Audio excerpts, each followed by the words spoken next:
I understand. Let's defer this conversation and we'll have this face to face and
have some conversation. I'm meeting with John Lynch tomorrow. Okay, yeah, he said you guys were outside the Beltway. We can do it. I don't see how you could do it inside. There's no room. No, even outside the Beltway, it's $1 billion project. Yesterday, It's a P3 it has to be. because it's their land. I don't think that's a problem if they use that money to. No. That's part of it, but it will take a public subsidy. So let me be very. Oh my gosh, yes. This is not it. If we do 3-lane southbound and 1-lane northbound for $1 billion. Good morning. Good morning.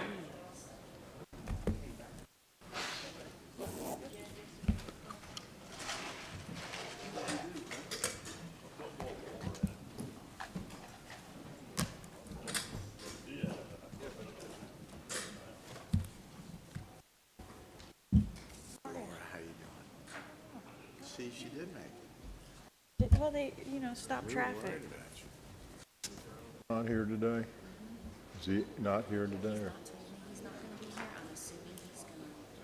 For the exit, Coming there's down, an accident. northbound was bad. Oh, really? Yesterday, I came last night, and it was incredible. I don't know what the hell was going on, but all the way through Fredericksburg, all the way jammed. I don't know where people were going. I say They that should have every been day. going the other way. I say that every day. Usually those trucks try to come on Quantico and stop. Is that what it was?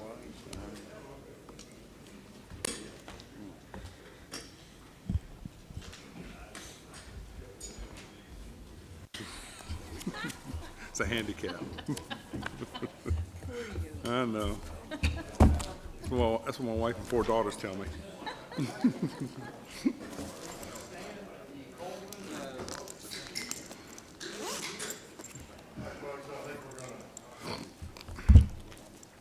Head back. I didn't plan very well.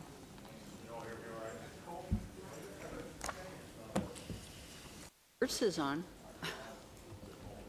Perfect. Perfect.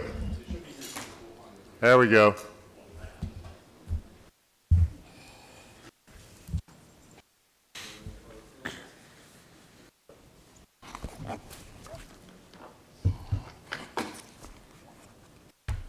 Great. Good morning and welcome to our action meeting, our January action meeting of the Commonwealth Transportation Board.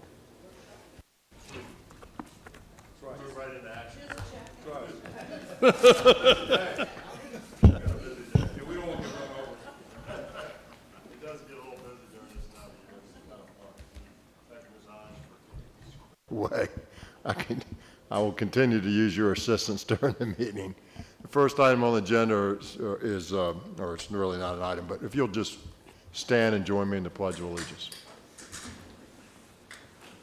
I pledge allegiance to the flag of the United States of America and to the republic for which it stands, one nation under God, indivisible, with liberty and justice for all.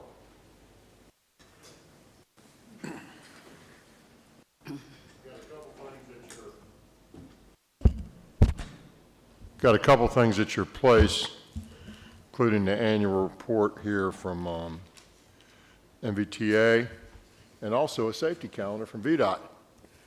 And does the picture on the front just sort of conjure up any image or thought on your mind? And you just look at it, Mr. Dotson, does it do anything for you? That looks great. You know what it reminds me of, Mr. Dotson? Jamaica. That's good. It's got the right colors.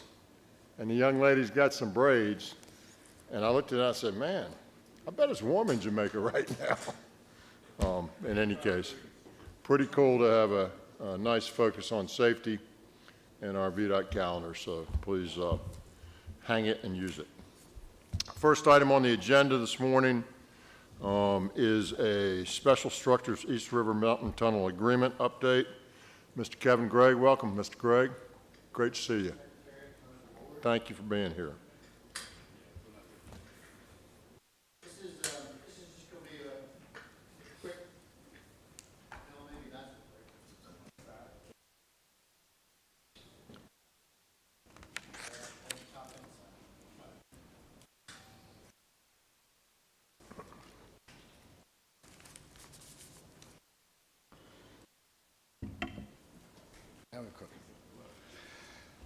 Turn it on, it works better. Maybe. Maybe not. This is going to be a quick presentation.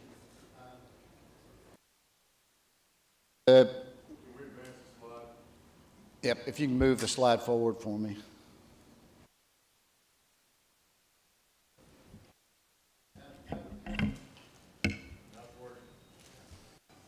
It was just stuck. You need to wake it up. East River Mountain Tunnel in the Bristol District connects Interstate 77 between West Virginia and Virginia. And back in 1964, when the tunnel was started, we have an agreement with West Virginia to share cost based on the appropriate length of the tunnel. And so that agreement is for routine maintenance items, and that if there are major repairs, then we have to have a separate agreement to agree on what's happening there. So we have our 50-year long-term plan that you approved, and those projects that are in that plan are those major type projects, major life cycle replacement type projects. And so what we're going to be asking for in the February meeting is, prior to undertaking any special structures project at the East River Mountain Tunnel, that there will be an agreement between VDOT and West Virginia Department of Highways. And we're going to have a template that we'll have for you to approve next time as well for that agreement. And we're going to ask that you delegate that authority to the commissioner for each one of these individual projects, so we don't have to keep coming back to the CTB for every one of those projects. Some of them are small, some of them may be several $1 million, but we're going to march through those projects, and we need this agreement, need those individual agreements to make those projects happen. So that's basically where we are. Be glad to answer any questions, but that's what we're going to be asking for at your February meeting, is to delegate that authority to the commissioner and to approve that template that we'll be using for those projects. Mr. Secretary? I just have a quick question, Mr. Gregg. So I think this is a great plan. Let's have a template and let's follow through. What I can't recall is, what's the reporting cycle on whether we're moving the projects forward according to the plan for special structures? Annually. I give my report in the fall each year, and it does include special structures. Smoot? Mr. Chairman, I'm pleased to see this work is going forward. Many may not know that, and Steve, correct me if I'm wrong, this is only one of 2 tunnels in the United States in which hazardous materials are not prohibited. And the tunnel is on a grade, which means that smoke will not clear the tunnel, even be fanned out of the tunnel when you have a potential problem with the hazardous material in there. And it's great to see this work now proceeding, because we need to do it. Anyone else? Thank you, Mr. Gregg. Appreciate it.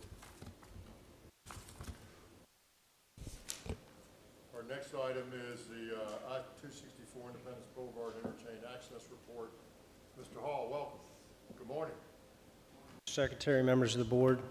This morning I'll be giving you a quick presentation on the I-264 Independence Boulevard Interchange Access Report. Next slide.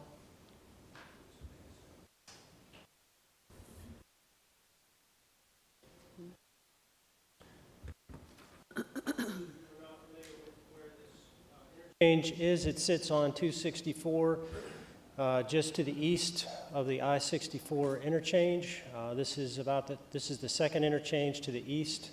Blow-up picture there showing the Independence Boulevard running north and south, and I-264 running east and west.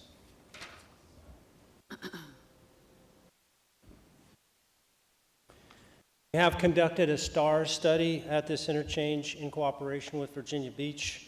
That was completed in March of 2020.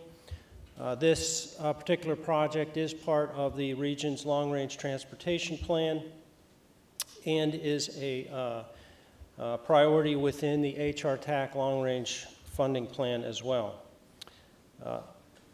Logically, the next step here is to determine our solutions for the improvement of this interchange, and that would include the FHWA required interstate access report.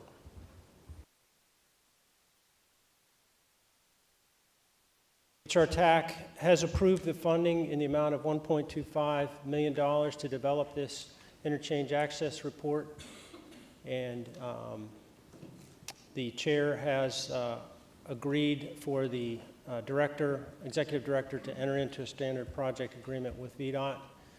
We will be requesting of the board next month for the commissioner to have permission to enter into a standard project agreement of the same for this interchange access report and any future standard project agreements with HR TAC necessary for the funding and administration of future work at this interchange. That completes my presentation. Any questions? Questions? Yeah, Mr. Stant. This interchange has been a disaster since it was first constructed. So anything to do to improve it is going to be greatly appreciated by a lot of people. So thanks to VDOT for going ahead with this. What else? So, Mr. Hall, to be clear, this is basically allowing the commissioner to accept some money and accept the responsibility to do this work, and the money comes from HR TAC. Sure. Done, then we'll have some product that will tell us what needs to be done, and then we'll discuss funding going forward at that point.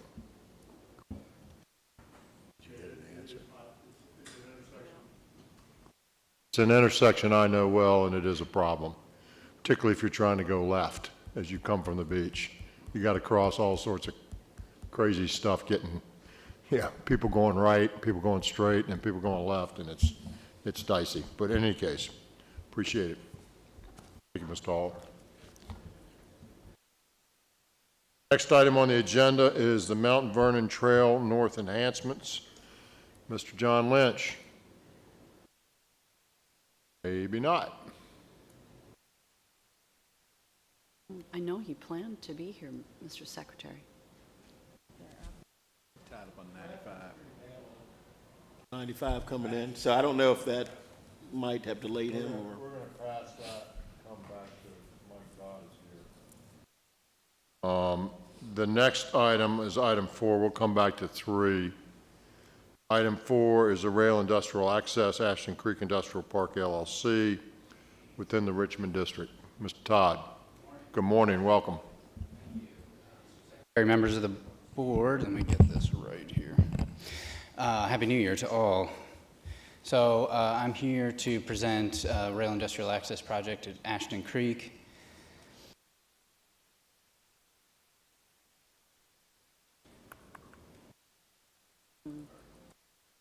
Here we go. So Ashton Creek is in Chesterfield County, so right here in the Richmond District. In this case, the industrial park is the actual applicant, even though the purpose of this actual project is to support Commonwealth building materials. So CBM is essentially a construction materials provider, and this is its 8th location in Virginia. And in this case, the rail will be used to import sheetrock and drywall, and then that's distributed locally. So the specific budget for this project is $450, or the specific request is $450,000 for a total construction cost of rail of $850,000. So it's about a 50-50 split with a private match. That's to rehabilitate some of the existing rail, construct new rail, and also to install a new turnout on the CSX main line. The total investment in the site, so CBM's, building and site development is $3.5 million. I have just a quick aerial photograph here. You can see there is an existing building on site, but they're essentially building an annex location as well at the moment. And just to give a quick schematic of what's happening here, installing the new turnout off the CSX main line, installing the new track, and putting in a turning Y as well to stage trains and push them out onto CSX. And so the benefits here, there is, without a turnout, they cannot access the main line at the moment, so there's zero rail traffic currently. So this will increase, non-existent traffic to, over 1,300 rail car loads a year. There will be a creation of 18 new jobs. This is in an existing economic development area, so it's been identified by Chesterfield County. And this was actually surprising to me, but the locality does have above average unemployment compared to the state average. So they also score points for that reason. And then, as I mentioned before, it's about a 50-50 split, the rail construction to the private match. And so if we take those benefits and put them into the scoring criteria, this has a really bad delay, there we go. They score the maximum number of points for car loads for the significant increase in car loads. They also score points for adding jobs. We take a look at the budget in two different ways. First, we look at the percent of the transportation to the total investment, and then we also take a look at the private match. They get points for both of those categories. As I noted, it's has higher than average local unemployment, so they get points for that, and it is in an economic development area. The only category they did not score in is the short line category, so this is on CSX, which is not a short line. And so it scores 58 total points with a minimum threshold of 50 for us to present it to the board. And then, so the schedule is our standard procedure where I present here during the workshop for consideration, and then I would bring a resolution of approval next month. Questions? Pretty straightforward. Mr. Todd. Mr. Lynch, would you like about a minute or two to catch your breath? Are you okay? So we're going to return to item 3, the Mount Vernon Trail North enhancements. Mr. Lynch, welcome. Hope you're well this morning.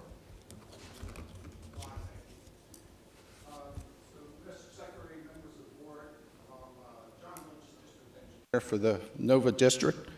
I'm here today to present a proposed MOU for the Mount Vernon Trail enhancements in Arlington County.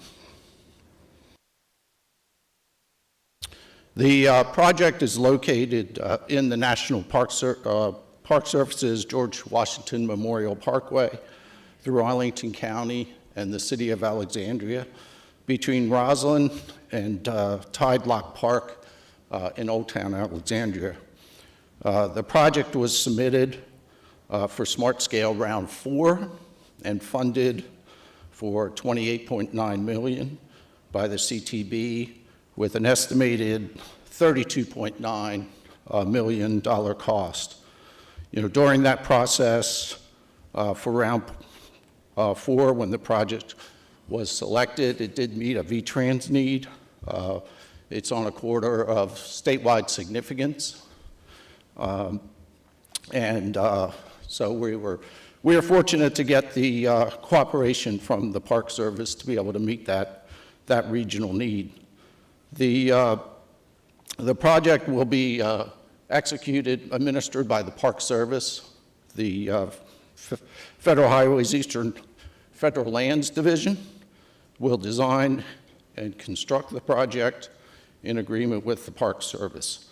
The 5-mile trail widening includes 3 bridges, widening and construction of the trail, as well as intersection and geometric improvements. The purpose of the agreement is to provide terms and conditions for the National Park Service, Eastern Federal Lands Highway Division of Federal Highway, as well as Arlington County. Virginia Code provides CTB the authorization to enter into agreements with the U.S. government.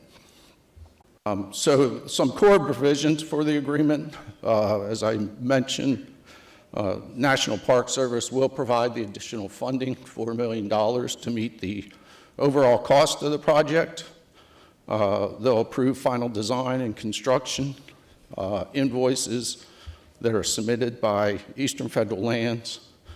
And as I noted, they've identified the $4 million additional funding, as well as any other additional costs as the project moves forward.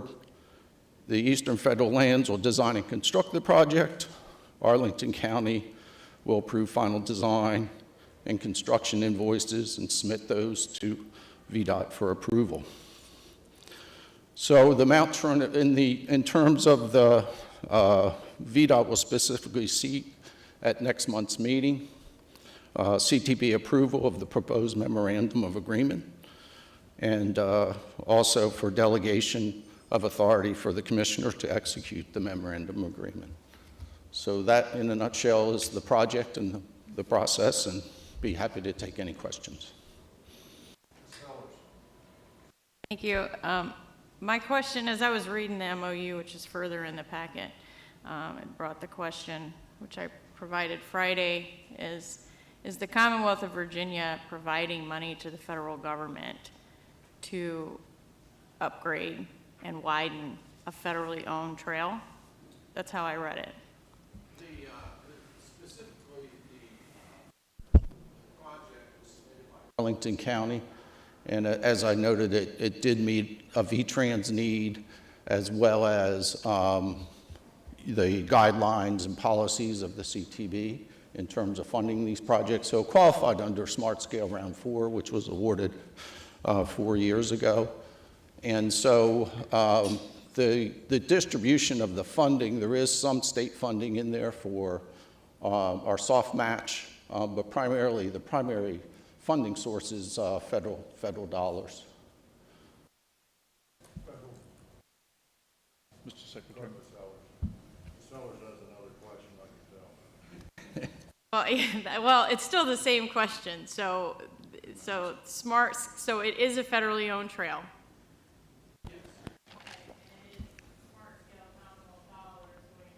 Federal government to update and keep their trail. Yes, through the formula process from the federal government for dollars. You know, I will add that the project itself, as was determined, is regionally significant in terms of that trail. It is one of the highest use trails in the country. So, I mean, serving Alexandria, Arlington, and the surrounding areas. And it's obviously used for recreation, but also is a significant commuter lot for bicycles going into DC. So it does provide a benefit to the Commonwealth. And as I said, you know, I think it's somewhere around 75–80% of that money is from the federal funded. So it's kind of taken out of one pocket and put in the other. But yes. Just to provide a little more context in terms of the makeup of the funding. So part of what we distribute for Smart Scale is federal and state funding. And this particular project is federally eligible, and so it's using federal funds. To John's point about soft match, those are federal funds as well. We have toll credits, which allow us to maximize our federal funding, and so the makeup on the project is federal plus local, and no state resources, just in terms of the way we're delivering it. So what other projects would be competitive in place of this trail for that federal funding? It would be based on the round in which it received money, but what we have available for Smart Scale distribution is a makeup of both types. We fulfill all of our federal obligations across other program areas, and then what's left becomes available for formula distribution. And then based on project eligibility, that just determines where we deploy federal resources. Let me help you for a second. Hello. Questions. The, this project was approved in round four, so it's approved. And this is a, I won't say it's paperwork, but it's just advancing what's already been approved and agreed to. You may recall, actually you won't recall because I was not the secretary then, but last month we talked about, I think, or recently we talked about some bus service on the Norfolk Naval Base. And as a guy who, lives in the shadow of that and has my whole life, last year I asked, well, why are we putting bus service on a federal base? Why don't they have their own bus service? And we sort of worked through that and had lots of discussion, Jennifer and I did. And the answer is we do some of this, right? We do some of this where we're functionally doing things on federal facilities that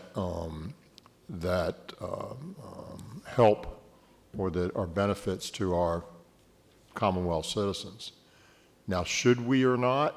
I think that's a bigger sort of discussion. Should we be improving these facilities that are on federal land? Should we go to First Landing State Park in Virginia Beach, Mr. Stant, and start spending dollars there because people use it as trails and they walk from one place to another?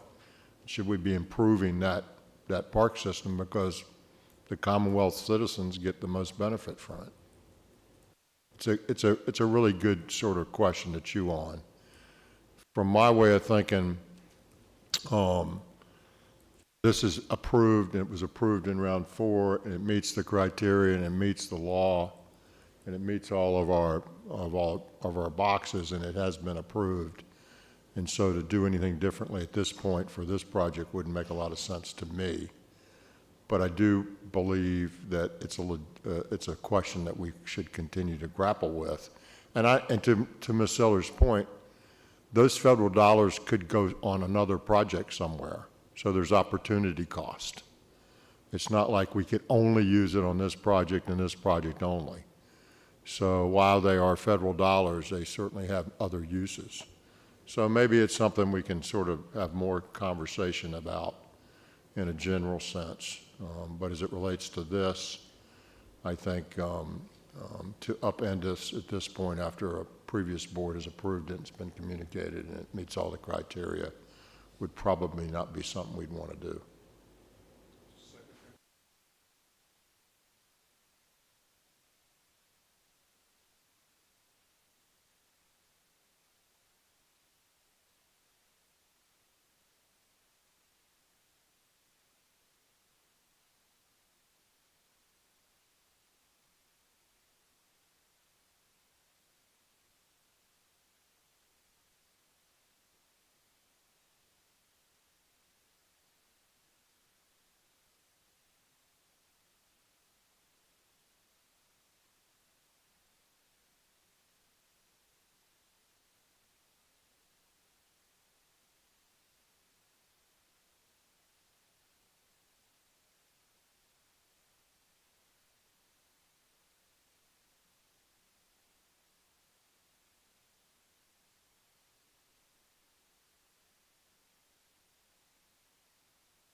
in the analogy, but I'm spending my money to do that because I get value greater than what I invest. And so this is sort of the situation. We're back to business thing. This is a similar situation where while we don't own the underlying fee, we get great value out of the use of it. And if they said you can no longer use it, or if you don't improve it, we're not going to improve it, is that the best outcome for us and for our citizens or not? And I think in this case, it's probably not. And so to put this additional investment in as a concept, something that brings us much greater return than what we put in probably makes sense to me. Mr. Secretary. So that's how I sort of got warmed up to it. Mr. Secretary, I just had, both examples that you two gentlemen have given are right on, but I want to point out one other thing about my district, which is that most of our corridors of statewide significance are built out to the greatest extent that they can be. We learned that when we studied 95, and it was $12 billion to add the lanes versus putting the money into acquiring the railroads and dealing with the railroad bridge. This is a very similar situation. If you were to try to widen the GW Parkway, you would be taking homes. You would be in swampy land where you'd have to be doing all kinds of other stuff. And so this is the most efficient way to provide an alternative. It's cost effective compared to widening, say, Washington Street through Old Town Alexandria, something we would never contemplate doing. So I think that's sort of the other part that is different for Northern Virginia is, you know, we're bounded by a river, we're built out, and we have more and more people coming. And how can we provide as many layers of opportunity for different transportation modes as possible, so that our citizens can make smart choices and we can manage congestion. So, Kaspertz. I think we're going to be, as a board in Northern Virginia in October. Is that our November? I'd be glad to offer to any of my fellow board members who would like to have a tour of this on bicycle, a short 1 hour, 2 to 3 mile tour of this facility. I think you'd be very impressed. Well, you know, we did it on Segway, and scooters down in Arlington. So following up on that fine tradition, if any of you would like to join a short bike tour, I'd be glad to set it up and provide the bicycles as well. Question. So I've heard commuters, and when we bring up just sheer volume, nobody in Virginia, or the vast majority of Virginia counties and localities, are not going to compete with Northern Virginia. You have millions of people there. And I understand that, but you know, in addition to a trail, in addition to your cars, you have WMATA. You have a robust bus system.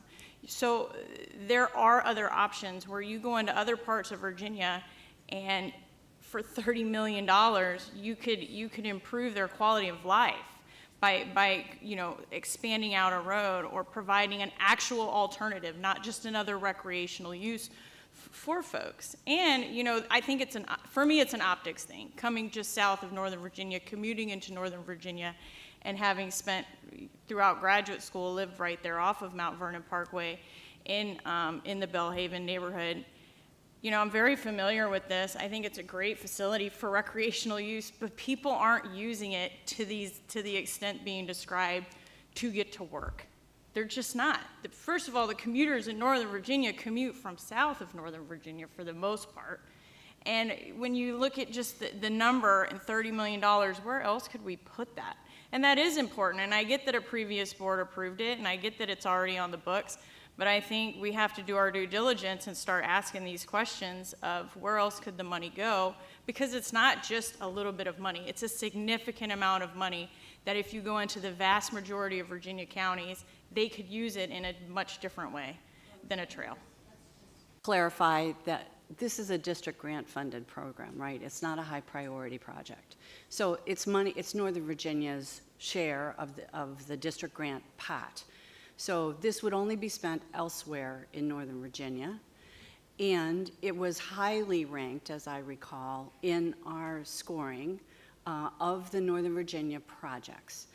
I beg to differ with you about how many people are commuting and what distances, Laura, partially because one of the reasons that all of this sort of works is that the people who live closer to the district have more choices, so they don't get in their cars, making room for the people who are coming up from the south, whether it's up Route 1 or up 95 or from the west on 66. So there's room for those people's cars.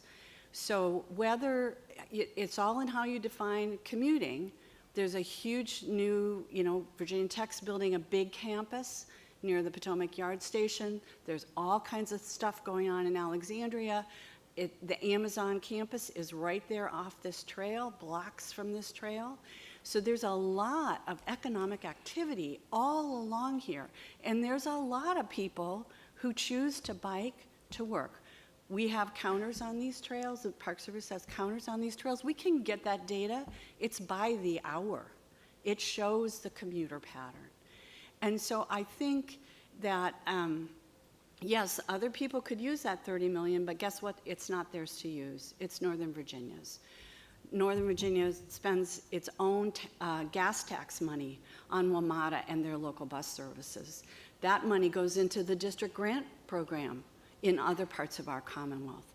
So we make choices about these layers of opportunity, these options for people to move, and we've been making them for 50 years in order to make it possible for Northern Virginia's economy to thrive and for people to have jobs there from elsewhere in the Commonwealth. So I appreciate your perspective, and I think the questions are fine, and we should have these conversations.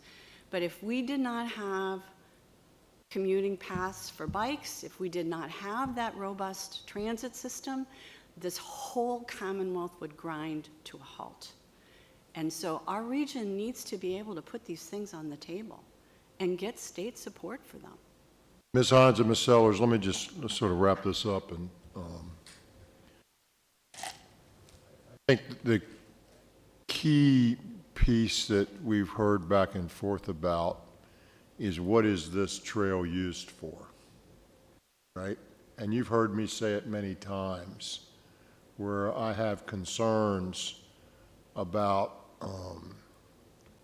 finding recreation working its way more deeply into transportation dollars, okay? And recreation is good and it's important.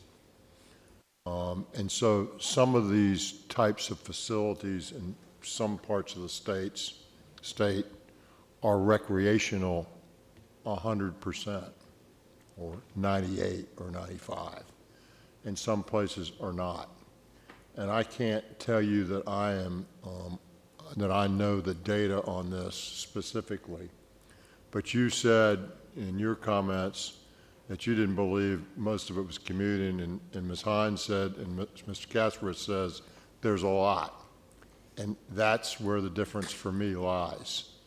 And so if I said, if there was none here, I would say, why is this eligible for smart scale, right? That's what I would say. If there was some here, then we'd score it and we'd get the value of some. And if there was a lot, we'd score it and get the value of a lot. And the question is, what is it, right? And so from my way of thinking, if we get great transportation value given our investment, and to Ms. Hines's point, it is Northern Virginia centric, but regardless of that, we all vote, we all decide, right? You're not from Fredericksburg or Stafford or Spotsylvania or from Northern Virginia or South. You vote for everything regardless, right? Whether you're a district member, an at-large member, where you're from, we all vote on the same stuff. But so it is compartmentalized to Northern Virginia because it's district grant money. But even so, I would not be necessarily highly in favor if there was no transportation impact here. I would say it shouldn't be eligible and we ought to change our rules. So that's where I think we need to look and to go to. And if it does bring value and it's in excess of the amount that we put into it, and if the alternative would cost us a lot more to get the same result, it drives us to a decision that this is the most efficient way to get the value that we're looking to get. And that's why I could support it, assuming that it does those things. And I'll continue to, and I'll continue to be concerned about when it does not, that we not fund it out of the same mechanism. And so that's where I think we ought to be. But I think everybody's been clear on their view, and I think maybe we can have more conversation about this, either in meetings or in our subcommittees or wherever, or 2 by 2, to try to flesh this out and make more sense of it. But I think it's your reaction was exactly the same that I had a couple months ago. Mr. Lynch. The National Park Service did do a corridor study, and they do have that data in there where they've done automated plus manual counts, both during the weekday and weekend. So I'll provide that information to the board. And listen, if you get on your bicycle and go to the grocery store, that's commuting. If you go to the doctor, it's commuting. If you go to your friend's house, it's commuting. If you go and ride around and look at the sun, that's not commuting. Okay? That's the difference for me. And I will say, having seen these counts in the past, that you can see the peaks in ridership during what we would call the typical commuting time. And so that is, to me, an indication that people are using it to go do things they must do at those times of day. Anyone else? Thank you very much, Mr. Lynch. So now we're going to move to item 5, the I-77, I-81 overlap location decision review. Mr. Swanson. Good morning, sir. Welcome. Hope you're well today. Great. I'm here this morning in response to a recent policy this board adopted in September of last year. The policy allows the board to review location decisions for projects that have not advanced 3 years after the location decision was made. Since September, we've been evaluating those location decisions that meet this criteria, and today I'm bringing the first one for your review, which is the location decision from 2012 for the Interstate 77 I-81 overlap area in the town of Wytheville and Wythe County. The intent will be to bring this decision to action next month, where the board can either affirm, modify, or rescind the existing decision on record. Background, the efforts that led to the location decision for the overlap area started with a NEPA review for the entire I-81 corridor. In 2007, an environmental impact statement was developed to identify appropriate improvement concepts for the 325-mile corridor. The EIS included consideration of highway and rail improvement concepts, and the EIS decision advanced a highway widening concept along the existing alignment. This EIS identified eight segments along the I-81 corridor, 2 of which advanced for further detailed study, which is one of the location decisions that you have in front of you, which is the overlap area, which extends from exit 72 from the west and extends to the east to exit 71. So here's just a map of the study area, and you can see in the inset the exit 72 to exit 81 overlap of the 2 interstates, 77 and 81. So the purpose and need for the overlaps Tier 2 environmental assessment was to increase roadway system capacity to address existing traffic volume and projected 2035 travel demand in order to improve the general operating conditions along this section of I-81 in Virginia. It's worth noting that both the town of Wytheville and Wythe County had improvements to the overlap in their respective comprehensive plans at the time, affirming the purpose and need for the project.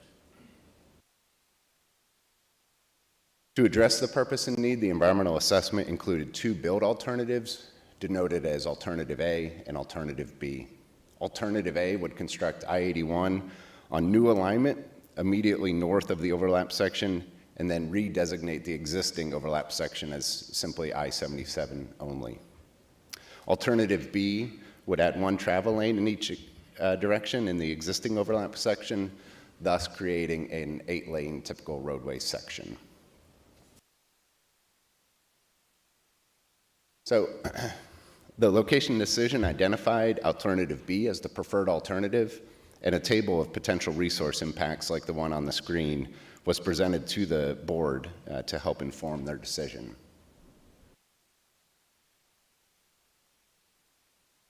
Sorry, there we go.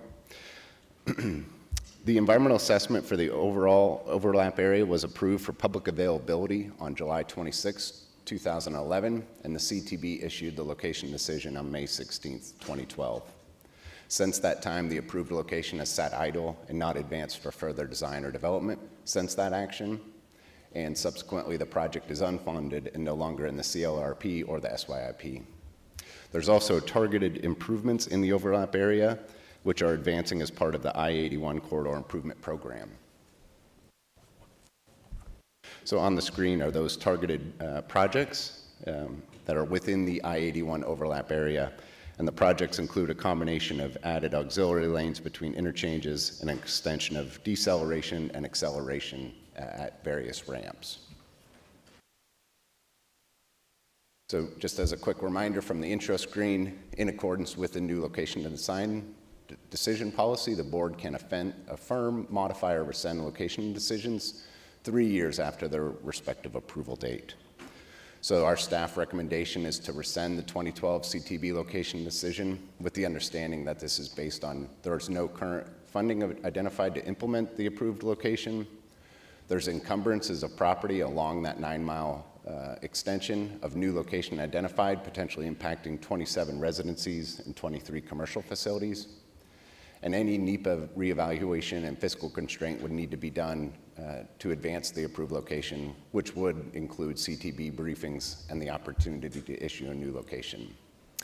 Also, as I just mentioned with the I-81 corridor, targeted project, CTB has advanced targeted solutions in this area to address the current needs. So with that, I'll open it to questions.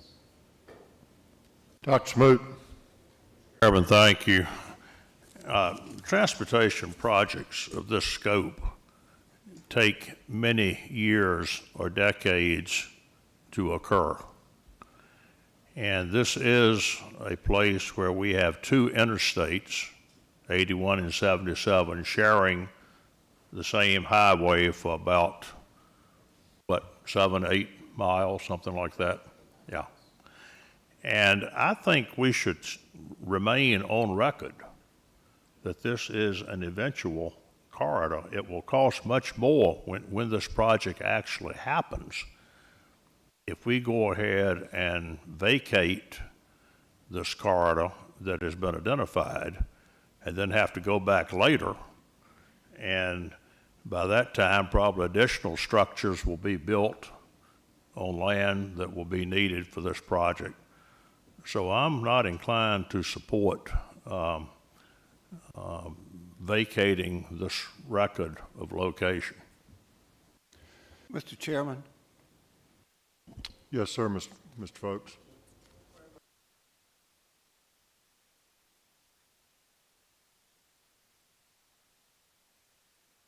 Mic works, Mr. Folks. It's not, we're not getting your mic. Tap on it or hit it or something. Sorry. Anyway, this is the Bristol district, and another point for everybody to understand is that where the 77, 81 interstates come together, it's already 6-lane, 3 in each direction. And so I understand Mr. Smoot's point. I met with the Bristol district engineering staff last week, and we're in our district, the district engineer and her staff support the recommendation that's just been presented to abandon either alternative A or alternative B. And work is going on right now on that 7781 corridor with respect to some of the things that's shown here on the slide. Mr. Secretary, I was going to ask a question. When was the last time, we did the big run of work around Whitfield. I know it's been many years ago. I drive 81 a lot. How long has that been? Like 10, 15 years or more when they removed all that rock around Whitfield and expanded 81 there? You might have been in middle school by that time. Who knows?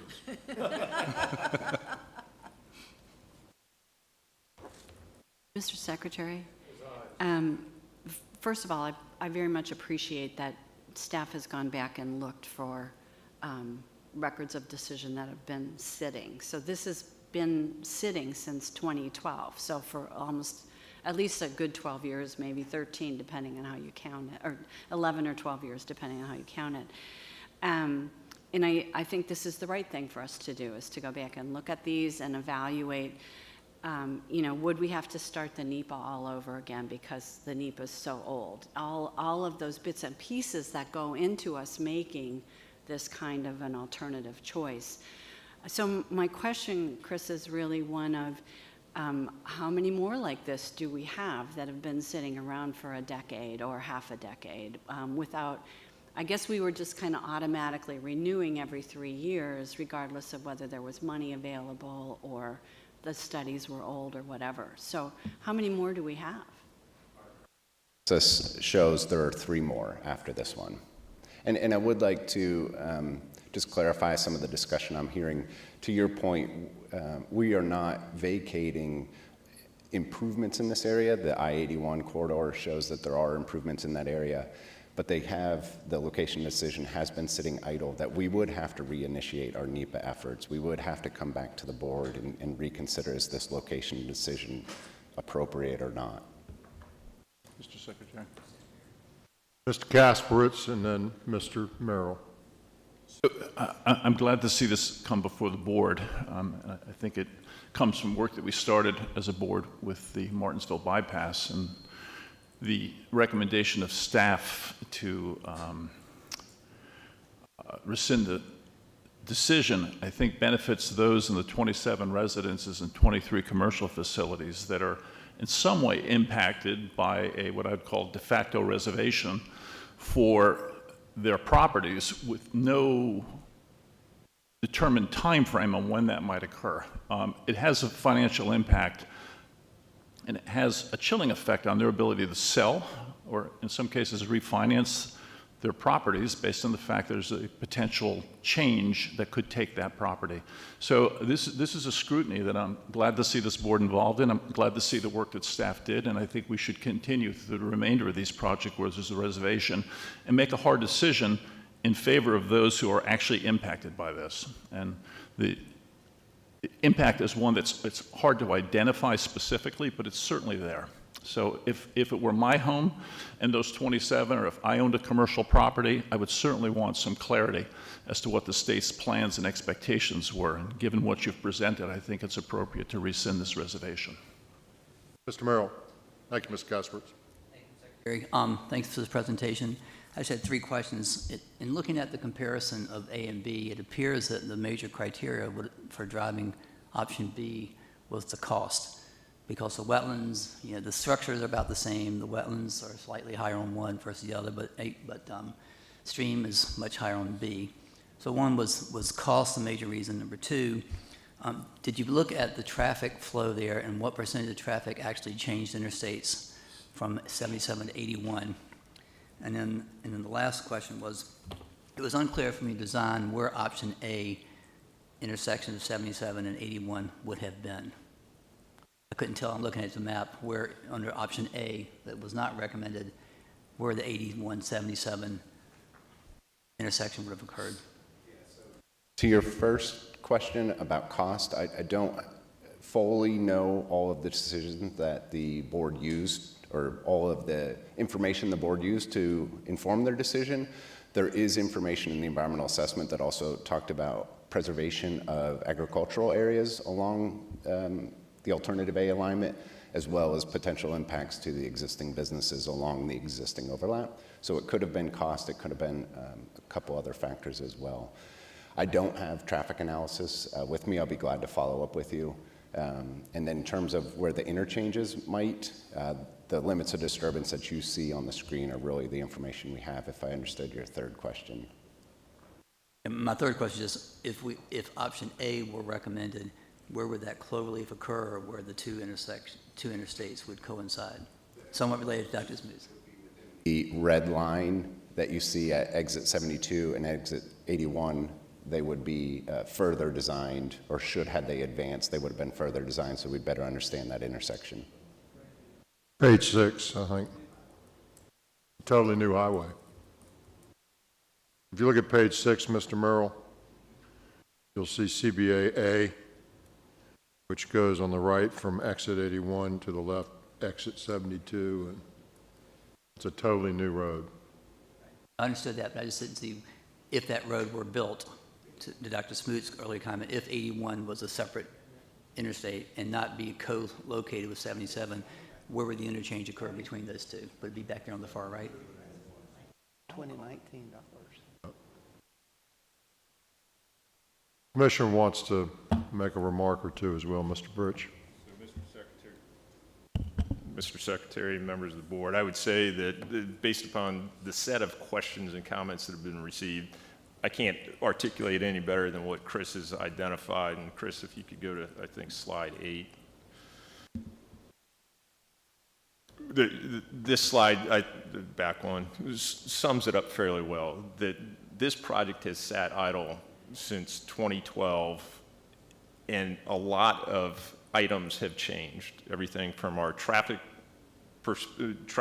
along the corridor, both on 77 and 81. Our environmental regulations have changed. Our land use patterns have changed over that 10, 11-year period within this corridor. And we would have to reinitiate a whole new NEPA evaluation that could find us into a set of different alternatives that still need to be evaluated. It could come to the same conclusion that was drawn in this one, that it would be on alignment, or it could be off alignment on a different path than what was just shown on that map. So at this point in time, without any additional funding or any additional opportunities, I think staff's recommendation, again, is recognizing that we're going to have to come back and reevaluate the corridor for an NEPA evaluation and conduct the same alternatives analysis again that might have us, based upon traffic volumes and demand along this corridor, reevaluate in totality the alignment that would be selected. And I don't want to presuppose that we would come back to the original alignment, because there has been growth in that community along the service roads along this same area that could have far greater impacts to those structures, or it could be, again, off alignment completely, and that is, and with those environmental regulations, might be the right choice. So if this was to come up in the future, and this is our perspective, that we would have to go through the same environmental assessment for the board to come back in at that point in time and identify what an appropriate alignment and location decision would be had. So what you're saying, Mr. Commissioner, is we have a decision that is outdated relative to when the data was collected. And because it's outdated, the entire process would have to start over. That process would take a fair amount of time, and you wouldn't start that process until you had some recognition that you had an ability to complete the process. I don't know exactly when that would be, but it wouldn't be in 2 or 3 years that we would be talking about doing anything. So let's just be devil's advocate and throw another 10 years on top and say now we're 22 years down the road from the data, and we've held these 50 people semi-hostage for 22 years, and there's no money, and the data's expired, and so I share Dr. Smoot's reservation about caution us to be careful as we do these things, because they're hard to redo, but we got to redo it anyway. And so that's one of the reasons that we brought this forward, and certainly under the policy, it requires us to bring us forward every 3 years and discuss it. So in my view, there's currently no funding that we could identify. We have seriously outdated data. We would have to begin the process entirely anew if we wanted to move forward. And that sort of leads us to where we are. Unfortunately, I say unfortunately. Maybe it's fortunate, maybe it's unfortunate. I don't know which one it is. But if it was a good project and we had the money to build it, I would hope we would have gotten it done by now. And if we didn't, that's unfortunate. But that's where we are. Mr. Dodson. Asking that question was, I remember they moved the whole hill. I mean, it was a massive disruption in the Whitfield area. Hotels were destroyed, houses were taken, et cetera. And I say that because I've never seen anything unbelievably big done on 81 at that time. So I'm saying when we talk about these issues, obviously none of us are going to be affected personally by it, but when the decision is made, it's best for the community. They know what's going on. Thank you for letting me say something. Appreciate it. Thank you. Anyone else? Thank you, sir.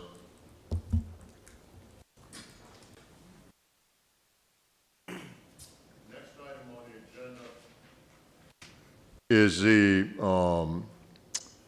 item 6, the preliminary FY 24 to 29 Commonwealth Transportation Fund 6-year financial plan. Ms. Laura Farmer. Welcome. Good morning. Secretary. Good morning, board members. I hope you all are doing well. Today is the financial kickoff of the development of the program, and so I'm here to give you an update on the revenue picture, particularly from the state perspective, as well as how it flows through the required formula distributions and what that means to our construction programs, including funding available for Smart Scale.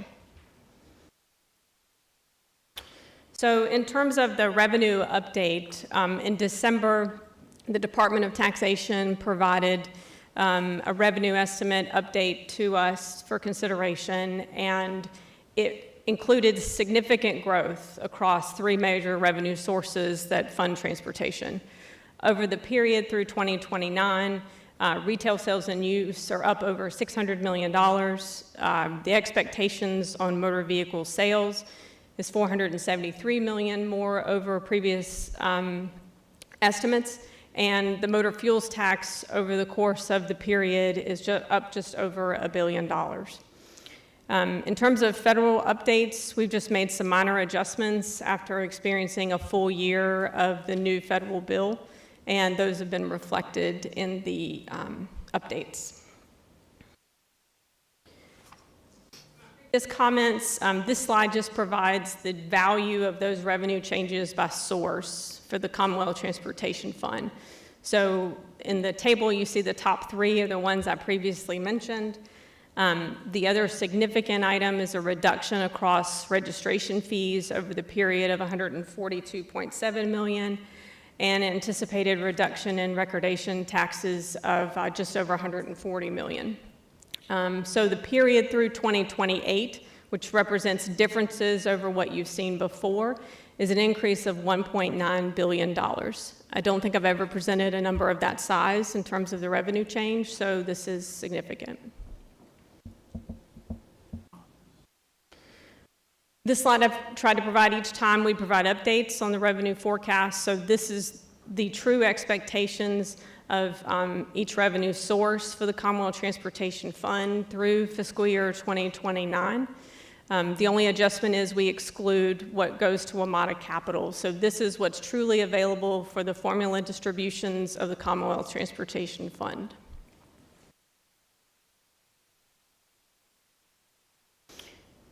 In terms of its impact on the 6-year financial plan, the total available to distribute across all the modes over the period is $54.1 billion. This includes $879 million of planned debt for Route 58, as well as the future debt for I-81. It includes transferring just shy of $6 billion to the 3 regional authorities for improvements, as well as $913 million for WMATA capital. Included in this also is $570 million of fuel tax revenues collected along the 81 corridor. We use those funds for debt service as well as to supplement the construction of projects. Over our allocated period, we have just over $16 billion for maintenance and $17.1 for construction. Of that 17, we have $2.9 billion is funds expected from other folks like HR TAC for the tunnel, as well as other regional funding coming into the program.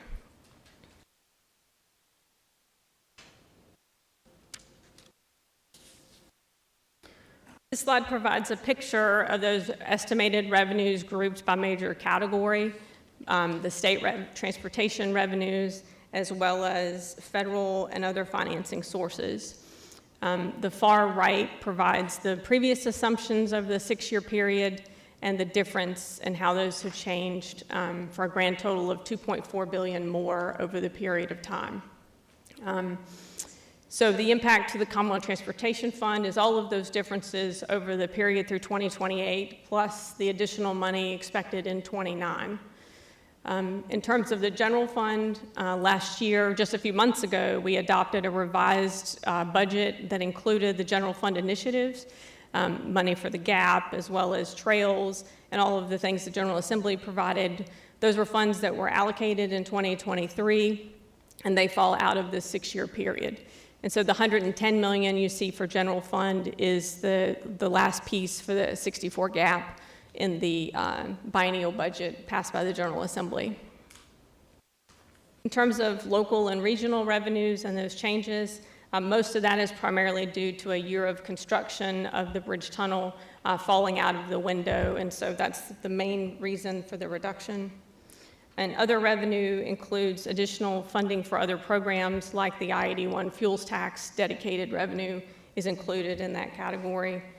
And we also saw significant increases, just like the state revenue sources, the regional bodies.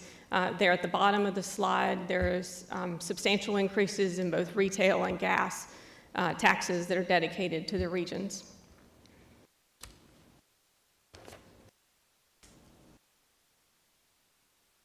This slide provides the estimated allocations by type. I'll go into some major changes in some subsequent slides, but just to highlight a few. In terms of maintenance, we updated the inflationary factor we use for the maintenance program for the CPI assumptions. And I'll also go into some additional adjustments we're recommending. In administration, we have some identified needs across the program, but also the cost of personnel as well as other non-personal items affect VDOT's funding.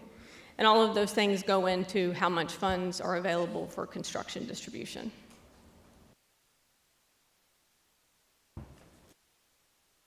In terms of the 2023 General Assembly session, there's one legislative recommendation that we have assumed in the planning for the 6-year period so that we've reserved funds in case it is approved by the General Assembly.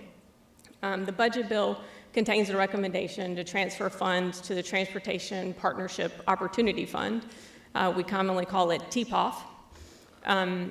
This program would receive $100 million of the uncommitted balance of the infrastructure bank transferred to the fund, as well as requiring the board to provide $200 million to the fund from the revenue increases identified in this revenue forecast. For the planning period, we have assumed that that additional $200 million would be provided in fiscal years 26 through 29 at $50 million each year.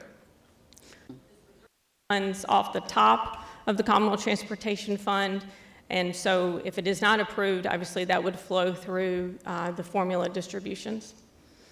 There's also some companion legislation that allows these funds to be directed by the governor for projects to be determined as necessary to support major economic development initiatives and enhance those opportunities of the Commonwealth's transportation programs when those recommendations come from both the Secretary of Transportation and Commerce and Trade. Just some background on the fund itself. The board approves guidelines and criteria used for consideration for awards from the fund today, but it does not approve awards from the fund. Those are recommendations from an advisory panel to the governor, and the governor makes allocations from the fund to projects.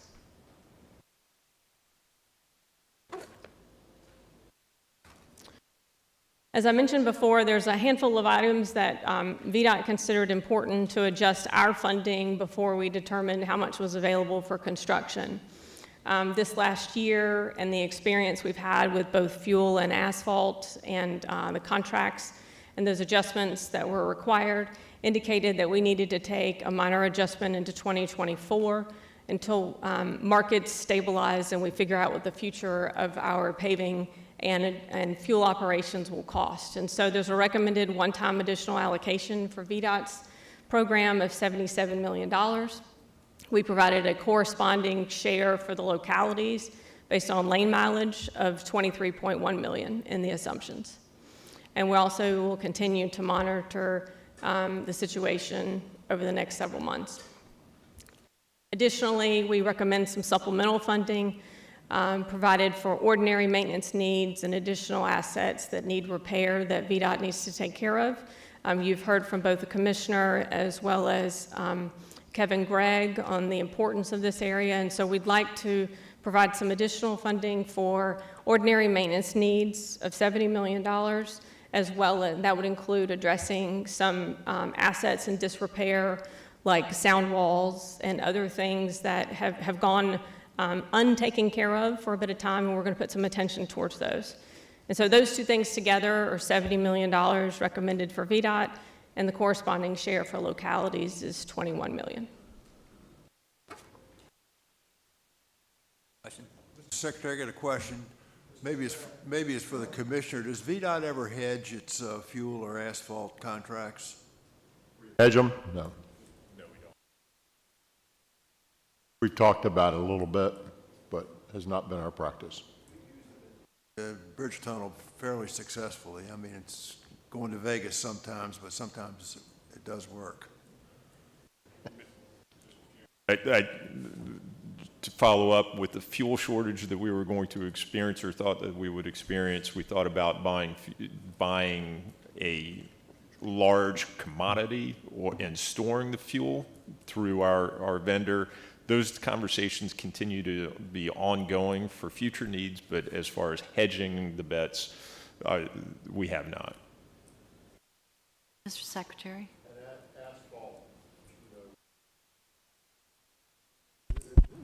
The asphalt is really, somebody else is buying this asphalt, right? And it's from all different, it's really fuel. Yeah, fuel's the opportunity, I think. Yes, Ms. Hines.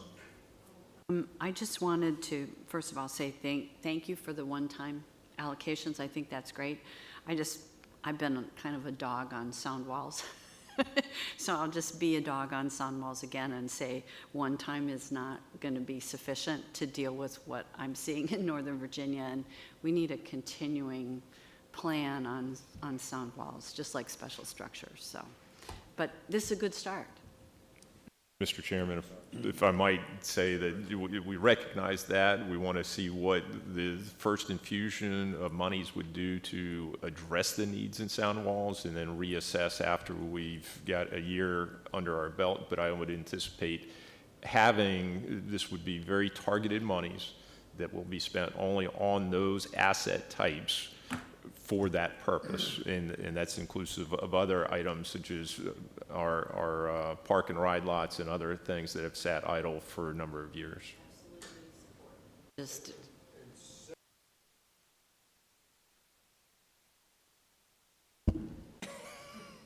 Hello.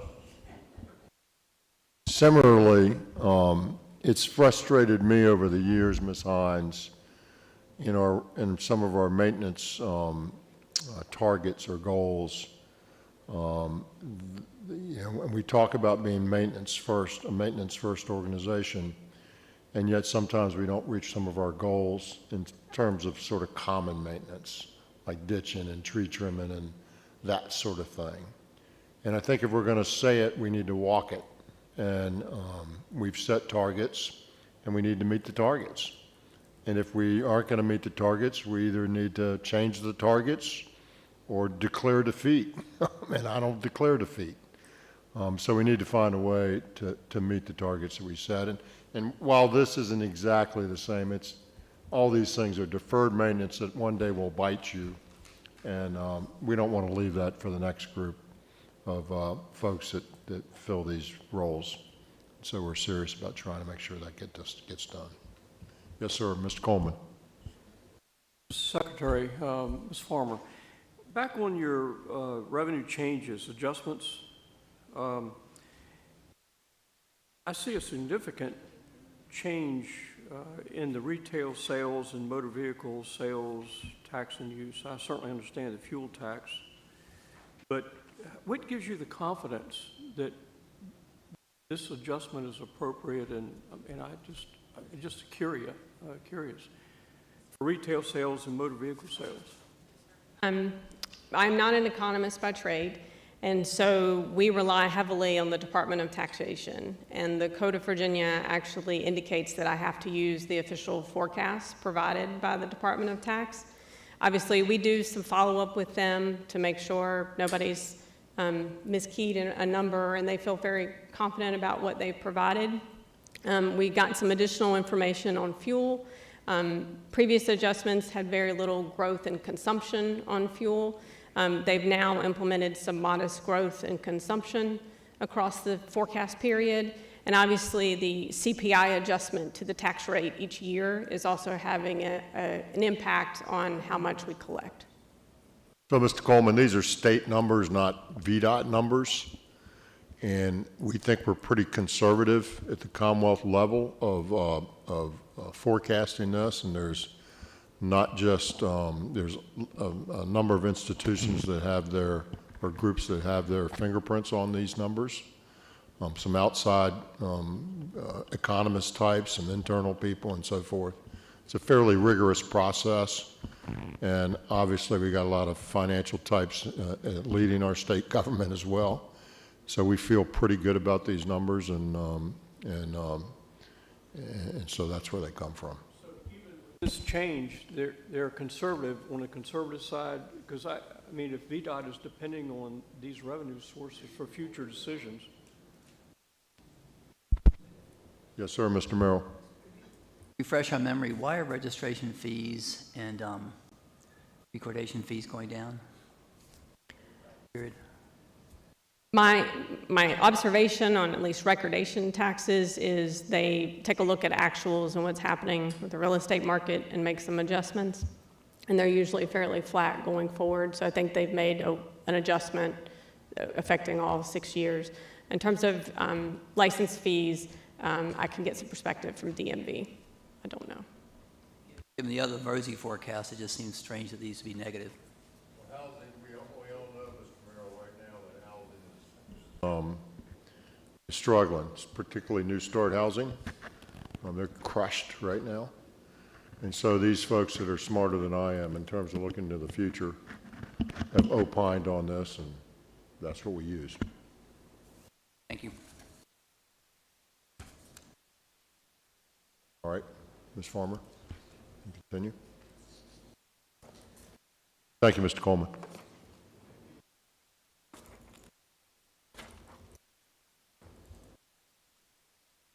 So just some additional updates for VDOT programs. As we continue to move forward in both inflation as well as costs to deliver services, our information technology needs have increased. And so we were looking at some adjustments in the first 2 years and continue to assess the growth and costs related to IT. We also have security operations compliance activities each year that we need to cover. We've also set aside funds for a potential P3 procurement. There's the option to recover that in a procurement for 495 Southside in the future, but these funds allow us to continue with the environmental as well as other work involved. Additionally, VDOT is called upon for studies repeatedly, and we don't have those funds embedded in any program area to take care of those. And so our intention is to have $20 million available for unique items that we've been called upon to look at. An example in recent history would be the Dulles Greenway, as well as what may come in the future. And so we don't anticipate significant growth in studies, but this allows the department to cover those costs. So moving into assumptions that inform construction funding, there are several components off the top of, once it gets to construction, what's available. And one of those is revenue sharing. And so as you know, revenue sharing is, we provide the state share and localities provide a 50% dollar for dollar share for that program. During the COVID recovery and the recommendations, we used previous revenue sharing allocations, and over time we have been repaying those on projects. And that's what the first row represents, $445 million of replacement allocations on projects that we use to get through the dark period, we'll call it.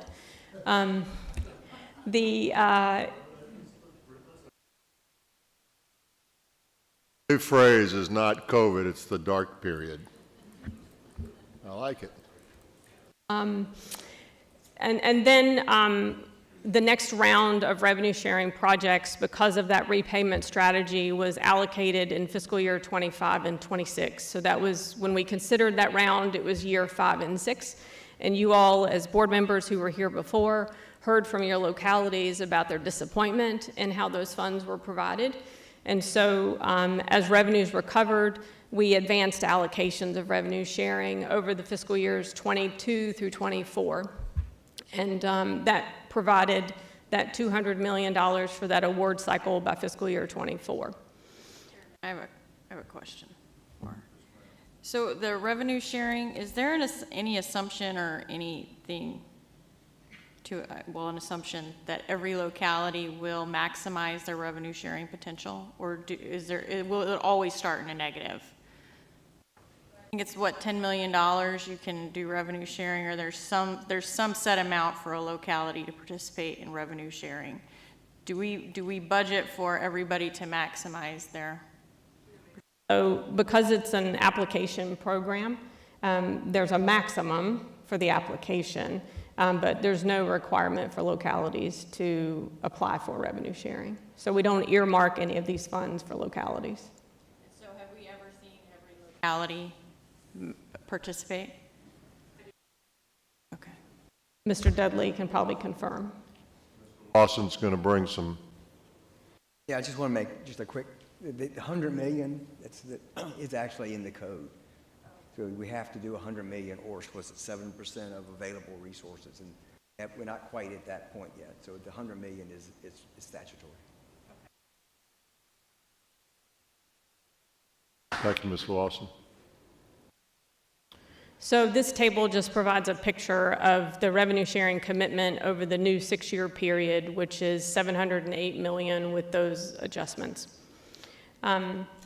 In terms of the Innovation and Technology Transportation Fund, or ITTF, this is a program that's funded off the top of the High Priority Projects program. We're continuing the recommendation of $25 million a year, and that's the maximum amount that can be contributed according to the code. In terms of unpaved roads, we also are allocating $25 million out of the district grant program for unpaved roads. The treatment of this fund is different in that we allocate based on lane mileage of unpaved roads, and then the amount by district is deducted from their district grant formula allocation. So you come up with an amount for Bristol District, you deduct their unpaved roads, and that determines how much formula funding is available for that district from the district grant program formula share.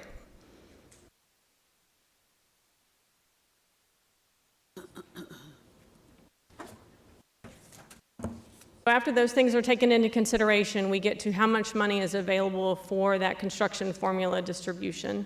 So the first area I want to address is state of good repair. This program receives 30% of what's available for construction. So over the 6-year planning period, we're at $2.3 billion. With the changes over the previous assumptions, as well as adding in 2029, we get to $434 million for state of good repair.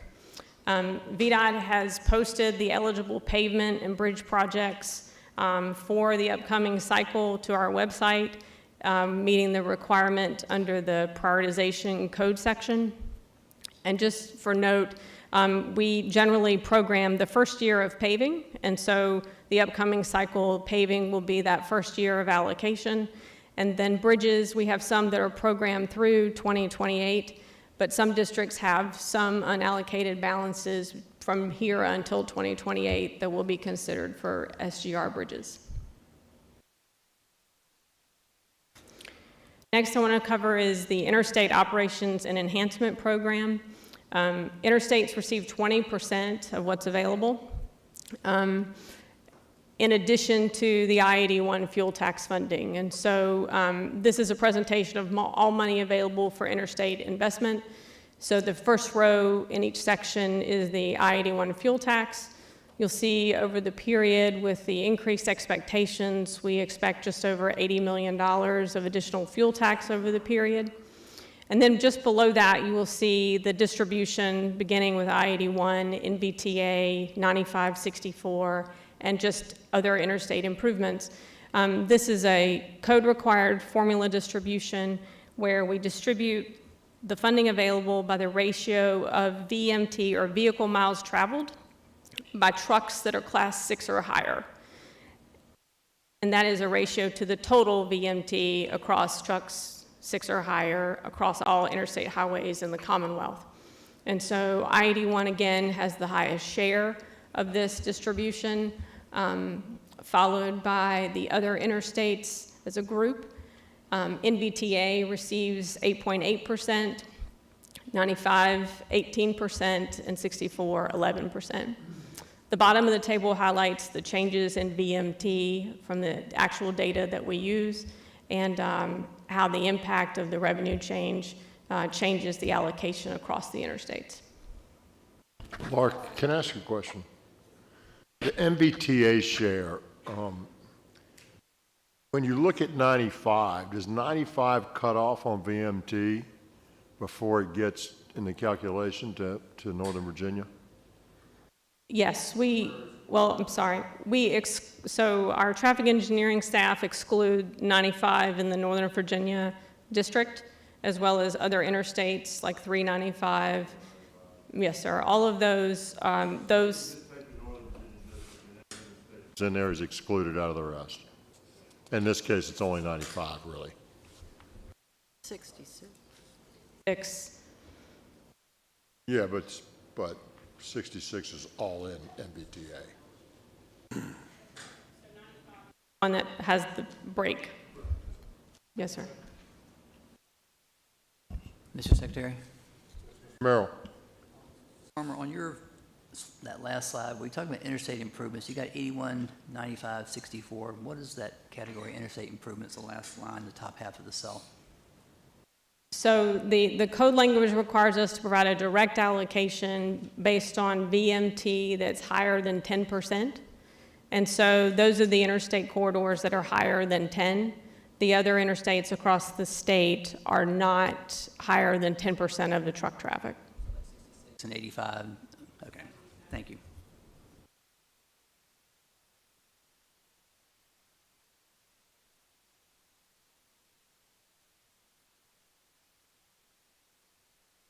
I'm going to move on to the Virginia Highway Safety Improvement Program, which receives a 10% share of the formula.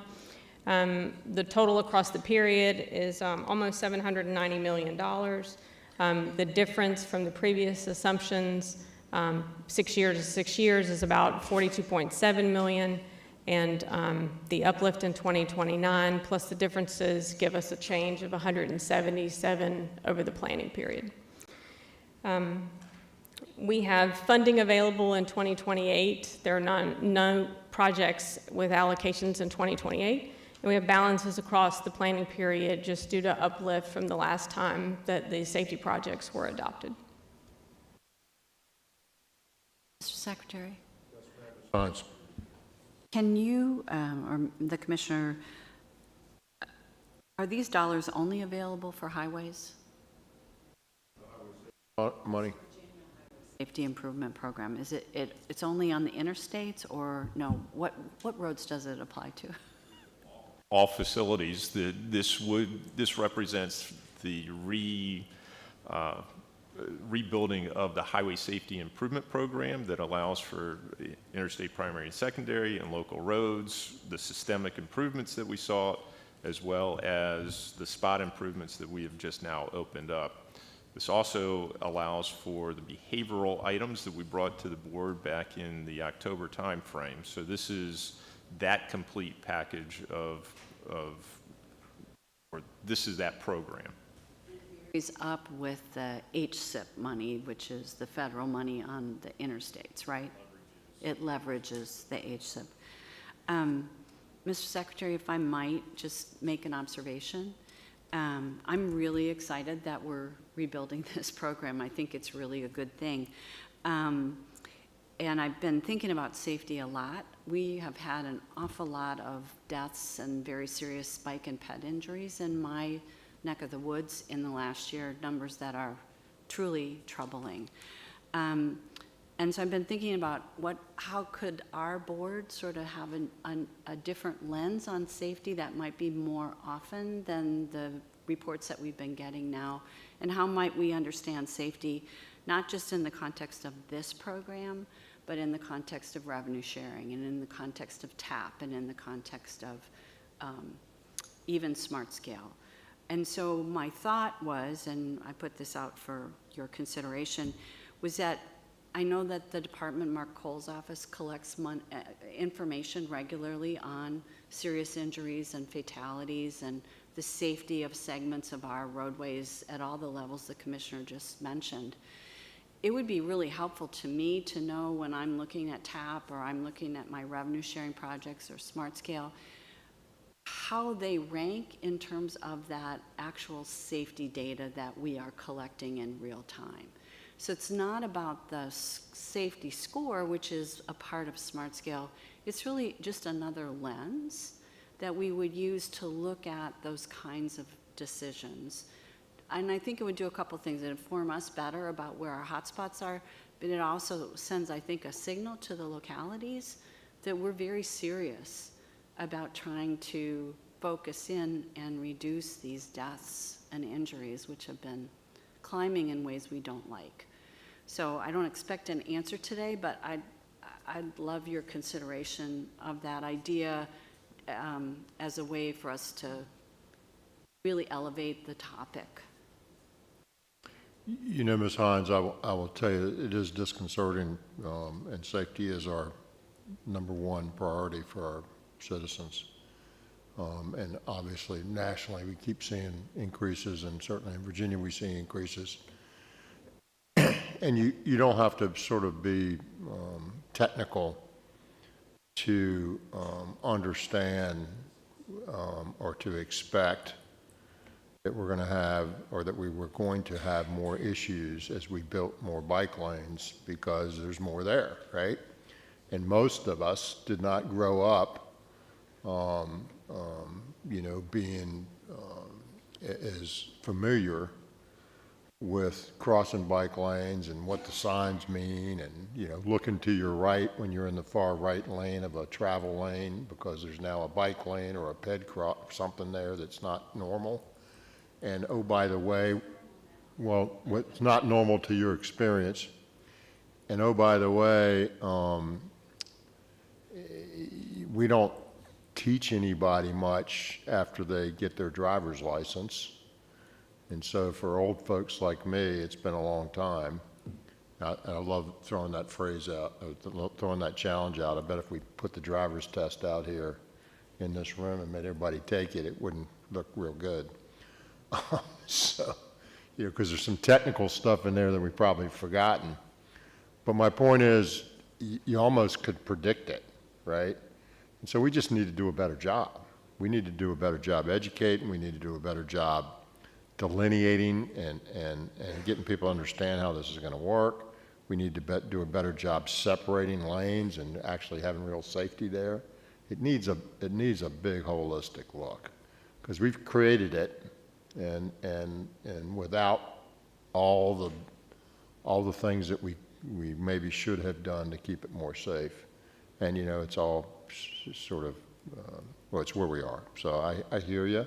I'm not sure how we rank those things across the state, but we can think about it. Even, Mr. Secretary, it might be easier. 1,000 people a year, just about, that's the number. 1,000. And 1,000's like 3 airplanes that have 333 people on them each, and they crash into the ground and everybody dies. That happened every year in Virginia. Every year in Virginia, year after year after year after year. It would be a totally different conversation. I know they're different things, but they result in the same result. And so we do need to do better. Thank you for your point. Ms. Farmer. So moving into the categories of funding that support Smart Scale, the High Priority Projects Program represents 20% of the formula distribution. This presents the picture of $1.579 billion available over the period and the difference from the previous assumptions. Those differences are calculated, and the last year that gets added on, we've removed the ITTF allocation of $25 million from the difference, so you see that the total change due to revenue is $330.7 million over the period. In terms of the district grant program, we have 2 components that go into the district grant program: the formula distribution, the 20% share, as well as what we call supplemental district grant program funds that come from fuel tax revenues of the localities within the district. So this slide provides the expectation of the, over the 6 years, of $2.36 billion for district grant program, as well as the change in that formula distribution and the supplemental district grant program funding. So the total change with both considered is $577.3 million. And we've also made the similar adjustment for comparison purposes for unpaved roads in the last year.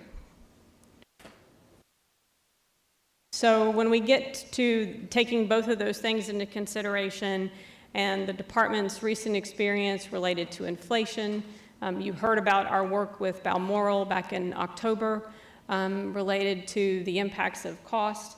And so there's a difference between our recent updates for inflation and the inflation factors used in the portal to develop the Smart Scale applications.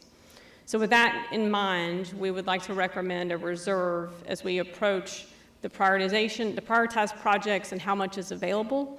And that reserve is 12% of available funds in each program area. Between the scenario that you will see today and the consensus scenario that will be reviewed for you and adjustments made by May, and we will conduct a review of those projects to determine the existing contingencies on those projects and whether they're sufficient to cover the impact of inflation and whether additional funds will likely be needed in the future for that project. So we don't intend on changing the value of the estimate that would interfere with the score, but we intend to have an informed recommendation on truly how much money you should advance into these programs. And so with that in mind, for high priority, I went over the $330.7 million in revenue uplift. We've also had time elapse in additional 6-year programs that have been adopted since round 4. And so with those adjustments, you have an additional $302 million for a total of $632.9 million. VDOT's recommendation of a contingency for inflation of $75.9 million. So the total recommended for high priority would be $556.9. In terms of the district grant program, I walked through the adjustments for formula distribution and the supplemental fuel taxes. but just based on the revenue and allocation adjustments over this period of time.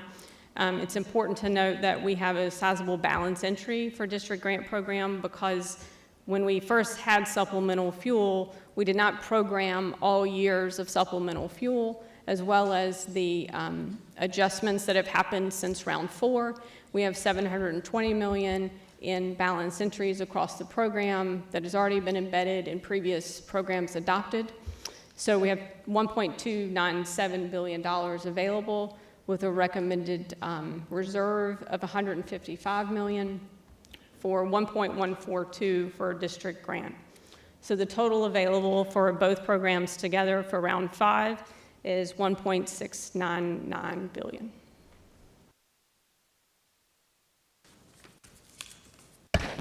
And for those of us that are liberal arts majors, the initial assumption and coming into this year before this update was, what was the total program? In terms of like, Or 16 is 1.7 billion now. What was it predating this update? we didn't, I don't have a standing calculation, Mr. Brown, but I can go back and look. Did we have a forecast of what we thought this round was going to consist of? We were close to the 1.5 going into this year, I would say, just in terms of working numbers, but we didn't have anything published for round 5. Mr. Secretary. Ms. Farmer, can we go back one slide to the actual allocation? So is the reserve that we've applied in this round 5 consistent with reserves that we applied in round 4 and 3, or is it greater? Is greater, so my understanding of balances that have been available in previous rounds were really when we got to when we couldn't fund any additional projects, when the next available project for a district or in high priorities would take more money than we had available. So when money ran out, those were what was available in balance entries in prior years. Did we land on, I guess it's approximately 12% of the total? Is that what we've applied to this reserve? Sir, this recommendation is related to just what we saw across projects, so the sheer count of projects. It equates to about $2.5 million per project. Obviously, we hope that as we look at these recommended projects, we'll be able to release some of these funds in May and increase the pool and perhaps bring additional projects into the scenario. Mr. Kasperitz, it was a, I hate to say it, but it was an educated estimate. And at the end of the day, we wanted to reach a balance between having enough money but not holding too much back either. And the 12% is what we ended up with. Thank you. Mr. Secretary? Ms. Farmer, I just want to check that I caught all your assumptions properly. So there's $200 million that we're holding in reserve in anticipation of potentially the General Assembly adding money to the TPOF, right? If the General Assembly doesn't choose to do that, does that money flow into Smart Scale then? Not dollar for dollar, but yes, ma'am, there will be a share.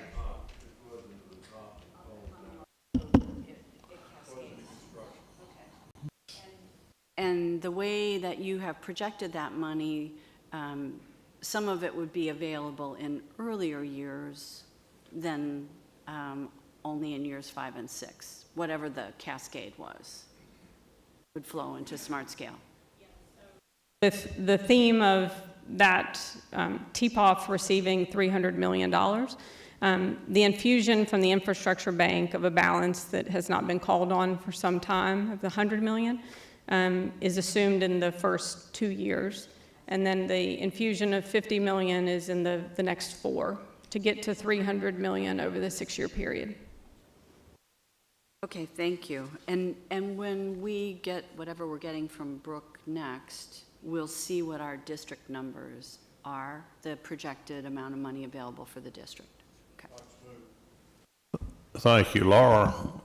If I'm following this, and I'm not certain that I am, the pending legislation would move $200 million essentially from funds that otherwise would go to smart scale allocated under the General Assembly program, if approved, to economic development transportation projects. Is that correct?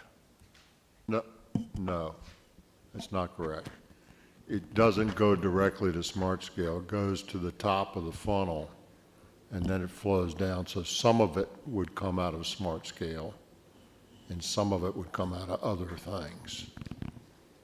What other kind of things might it come out of, Mr. Secretary? John?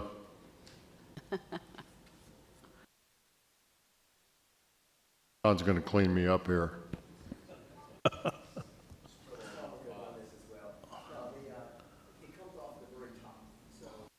Have the total Commonwealth Transportation Fund, then that gets broken up. 51% goes to highway maintenance and operating, 49% goes to transportation trust, and then construction gets what, 50-some% of that amount, and then what would go to smart scale would be 40%, 20% for both from district grant and 20% to high priority. So you are looking at it comes off the top of everything that's available for all transportation. And the budget numbers, estimates that have been shared with us assume that this $200 million will be taken off the top. So let me sort of, as long as we're, go ahead, Mr. Dodson. So if the legislation is defeated, then that we have additional $200 million. When we start the smart scale process of, oh God, what? He's doing the math. Yeah. Times 200 times 40%.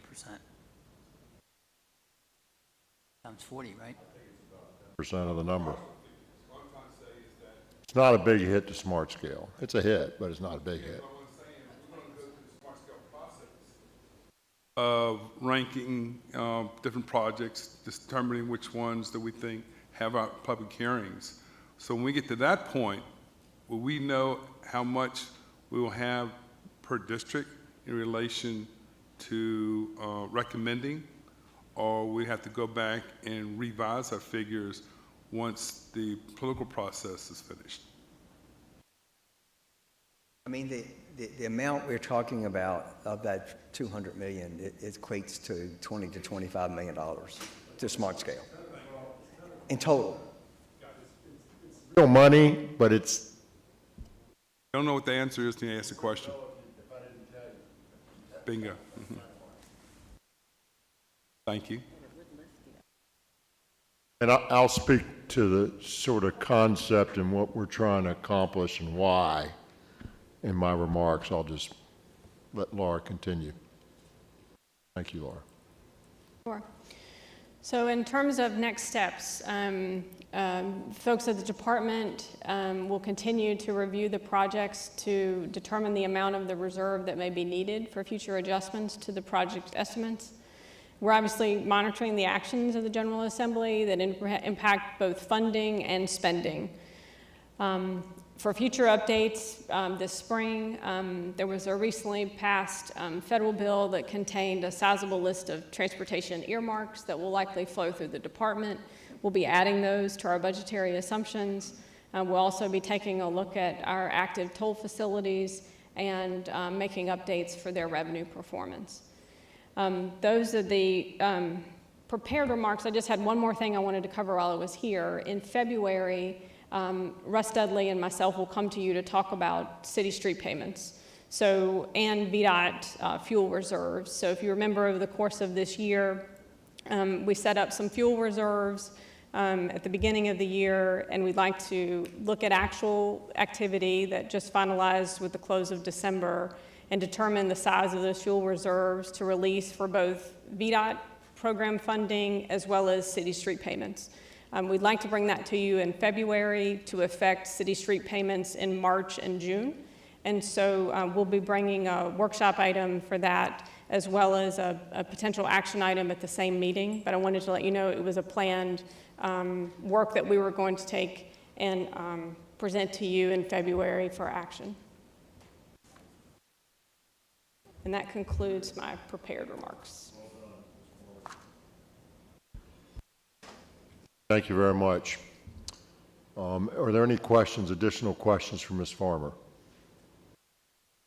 So, big news. You know, it's a huge change, right? So we got a lot of work to do. Make sure we handle it right. Thank you, Ms. Farmer. The next item is Smart Scale, but I'm going to have lunch first. Can we join you? Along as best we can, but we'll break for lunch briefly in our normal room here in the back, and we'll return here in 30 minutes or so. Thank you very much.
No.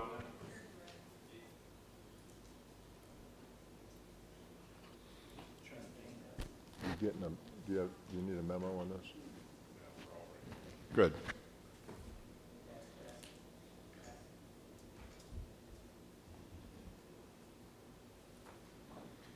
Arg.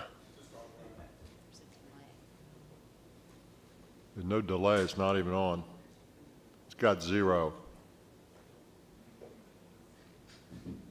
Which is probably okay for us, but there you Okay. go. It's not I think good it's for on now. streaming. All right, thank you, Mr. Lawson. Yeah, good afternoon, Chairman, afternoon. members of the board. I just wanted to give just a very few brief comments before I turn it over to Ms. Jackson to talk about the Round 5 Smart Scale. As you know, this is a tremendous effort that we undertake every other year. It is, I think she'll tell you that it's over 100 people across the state involved in the activity. The efforts by the Office of Intermodal Planning, which Brooke led this cycle, and the support and the real work, I shouldn't say the real work, but a lot of the work that is done by the agencies, VDOT and DRPT, put a tremendous amount of work into the analysis of these projects leading to the scoring. As you heard from Ms. Farmer earlier, this round has $1.9 billion for consideration. With the reserves that we are conservatively holding back, we're still looking at $1.699 billion, which makes this the largest round to date in terms of funding. And as we continue to work through the opportunities to fund additional projects through the consensus scenario and the results that come out of the work that Ms. Farmer will be doing around the reserve, we just want to make sure that we're all in close contact and we work together, and we look forward to delivering a great round as we work forward toward the consensus scenario in May, and obviously bringing it to you for your adoption as part of the 6-year improvement program in June. Mr. Secretary, Thank you, Mr. Lawson. Ms. Jackson. Let me just add to that. It is, it's amazing what we've built in Virginia. It's unique. We do all this ourselves. We don't sub it out, right? And the formulas are incredibly complex that we run. And I think they were telling me the other day that we've got, like, I'm not sure if supercomputers are the right word, but some really fancy-dancy computers, and they run like a week to get one answer or to get an answer to one set of scenarios. I mean, a week. So you can't, like, stop it or it all blows up.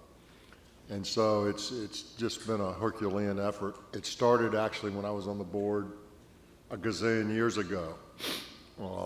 Then it was built out after I left, and Scott and many others had a lot to do with that, picking the criteria or the weighting and so forth. But it's not a perfect system, but it's the best one out there. And a lot of people work really hard and have a lot of pride of ownership of it that have helped bring it to where it is, and we're appreciative for that. And so we're gonna intend to continue to make it better like we try to do with everything. But I just wanted to tip my hat to and ask you to join me and to the folks along the way who built this and who make it work, because it is radically different than us in the old days trading back and forth as to what was going to happen in Virginia on getting roads built and maintained, which was not a good system. So thank you, Mr. Lawson. And with that, Ms. Jackson. And I will tell you that this presentation is on your drives. It's been emailed to everybody, and it's been posted. So this is the first notification of the Smart Scale scoring system for Round 5. Ms. Jackson. Thank you, Mr. Secretary, members of the board. I will not be taking questions throughout this presentation. I'm just kidding. No. Not. Okay, but before I get too far into it, just to add a little bit more to the context of the breadth of experts that we have involved in Smart Scale. OIP, we have a Smart Scale team of 5 folks, but we are augmented by DRPT staff and VDOT staff. The district staff that see these applications through the development, through screening, through validation with us, they live and breathe every day Smart Scale. We have a weekly call where our district planners and our central office staff all get together, and there's over 100 folks that join that call. So I will not be mentioning every name, but there are a lot of experts that are involved in this process. And thank you to all of them, and thank you to sharing the staff for us, for the OIP office. All right, into round 5. Okay, I brought this table in October, giving a summary of round over round. I won't belabor it of how we've grown through the past very much, but right now we are landed at, we had 413 applications this round, and we screened and validated and had 394 eligible applications to be scored this round. We are recommending in the staff recommended funding scenario that 152 applications get funded. Total funding requested, this number went up since when I was last here in October, and that's due to cost estimate validation, and it is now at $8.3 billion of total funding requested. And as I will take you through this presentation, we will get to the total amount allocated this round in the staff recommended scenario at $1.53 billion. This supports $2.3 billion in project value, and that represents applicants leveraging dollars either from their regional entities or their local coffers, putting skin in the game in their Smart Scale application.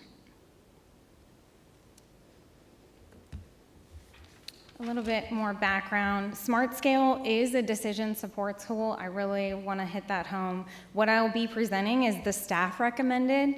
You, as the board and board members, will work with OIP, VDOT, and DRPT over the next 2 to 3, 4 months on what the actual consensus scenario will look like. You will determine and discuss if you want to make changes to what I'm going to present. All of these changes have to be publicly presented. I will come back in May and present what is called the consensus scenario. And also any changes will be socialized and discussed at the spring hearings, at the SIT meetings. So the benefits that are presented as I go throughout this presentation, the Smart Scale score is the benefit score divided by the requested amount. That's really important that it's not the total amount. And we encourage applicants to leverage and to value engineer their projects, and that's why we use a requested dollar amount. And the CTV will consider the Smart Scale score as you're considering what projects to bring in to the funding scenario. I mostly put this slide up for reference, as y'all have seen this many times throughout the years of Smart Scale. It has changed a little bit as we go through improvements every round. We'll make changes to the factor types and weightings, and keep that in mind if you have an improvement for next round, that these items can be adjusted and changed. Smart Scale focuses on the change that an improvement brings, not just what it's doing, it's whether or not it actually makes a difference in safety, congestion, accessibility, et cetera. And just be mindful of what location the project falls in what factor weighting it will get as you see scores presented.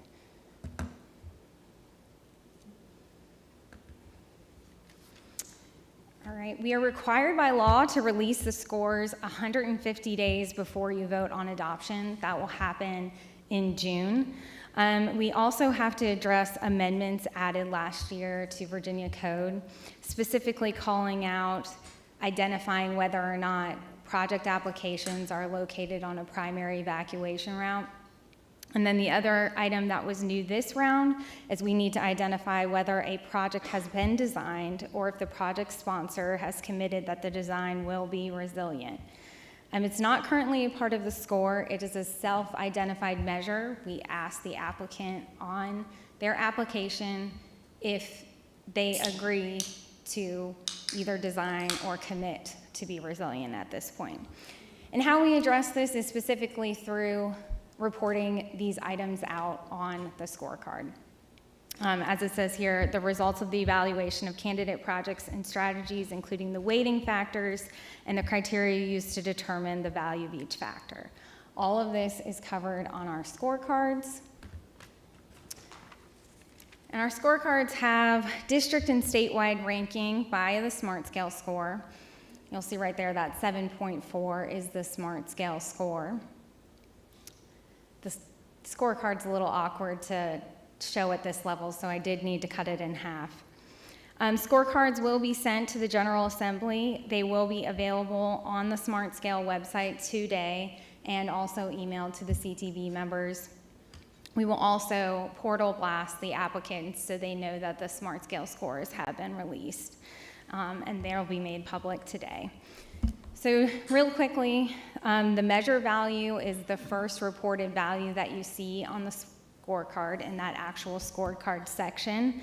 The area type is at the very top of the actual scorecard, so that tells you what the weighting is in that area. Once you get the measured value, the normalized value is then, normalized measure value is multiplied by the measure weight, and then normalized measure values are summed to equal the factor value. And the factor value is then multiplied by the appropriate factor weight for this area type of the project, and the project benefit is then calculated from the sum of the weighted factor values. The final SMART Scale score that you see up there is calculated by taking the project benefit and dividing that by the SMART Scale cost, or request is what I was mentioning in the previous slides.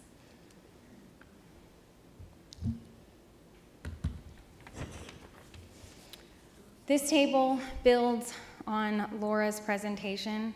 This is a representation of what's available, not what has been distributed or what is in the staff recommended funding scenario.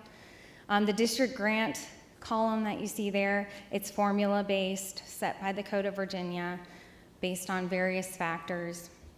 It also considers the supplemental grant program, and that considers regional fuels tax that are collected everywhere that there already isn't a regional fuels tax. And that was introduced in the Transportation Omnibus Bill in 2020.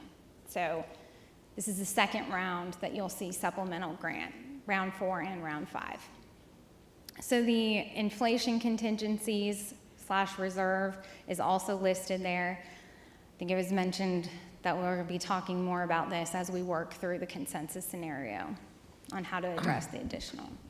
And I think it's important for members, particularly the new ones, to understand, and I think Laura made this point earlier in her presentation, but I'll reiterate it, is this contingency that we're taking out is because we want to be conservative and not get ourselves in trouble going forward. But as we move forward, if we don't use this contingency, it all flows back in. Right, until later, either picking up something else and, that needed had short funding from previous round or wherever, or into the next round. So it doesn't go out of the system. It's merely reserved to go out if we needed it for those things. And I think that's sort of our prudent, conservative approach. That we don't want to give it. We don't want to spend it before we know we have it to spend. And so that's why we did it that way. Thank you. And as Laura and John mentioned, this round, the combined DGP and HPP available is $1.699 billion for round 5.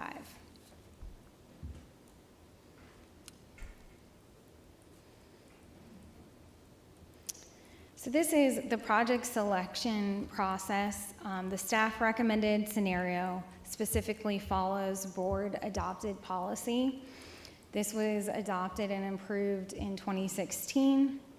Additionally, we follow methodology changes that were presented and adopted to the board with the board in the fall of 2021. So I'm going to step through exactly how the funds are allocated. So we have our SMART Scale score, and then that has to be put into different funding steps. So in step one, we fund the top scoring projects within each district eligible for Highway Construction District Grant Program, the DGP funds that were shown on the slide before, until the remaining funds are insufficient to fund the next highest scoring project. Then we stop. So you will see there will be remaining dollars left over that we did not allocate, because we just go until we cannot fund the next one. There are certain qualifications to be DGP eligible. So this specifically pertains to localities only, and they are addressing an AV trans need for district grant. For step two, we fund the top scoring projects within each district that would have otherwise been funded with available DGP funds, but were not because they are only eligible for High Priority Projects Program, HPPP funds, as long as their smart scale cost does not exceed the total amount of DGP funds available to be programmed based on their rank. HPP projects, the eligibility pertains to localities, transit agencies, and regional entities addressing a VTrans need on either a corridor of statewide significance or regional network. An applicant can be eligible for both programs. So on the scorecard, you will see what funding program that applicant is eligible for, or what that project is eligible for. Again, that's targeted to a VTrans need. And you might see both. That means they're eligible for step one and step two, and step three. Step three is to fund projects with a benefit relative to the smart scale score greater than an established threshold based on the highest project benefit using HPPP funds until the funds are insufficient to fund the next unfunded project with the highest project benefit. All right. So this is a summary of our staff recommended funding scenario. Like mentioned in the previous slide, there's $1.699 billion available for funding. And covered in the DGP slide, the available DGP funds is in the third column, and the HPP available is $556.9 million. This is a summary so you can tell exactly how much money is left over in each step. So in DGP, currently, we have $76.9 million remaining after we go through the staff recommended scenario that I will step you through here in the coming slides. And in step two, we had $286.2 million remaining after allocating all we could in step two. And in step three, we had $90.1 million remaining. So that gives us a remaining amount of $167 million. Which is a significant amount left over that can be discussed and allocated for other projects in the consensus scenario. Okay. All right, this slide is following up to a slide in my October presentation where we highlighted principal improvement types. And again, there are multiple different types of improvement. This is just the main principal improvement type, how many we scored, the requested amount, and whether or not they were in the funded staff scenario, and what % of the funding that it made up.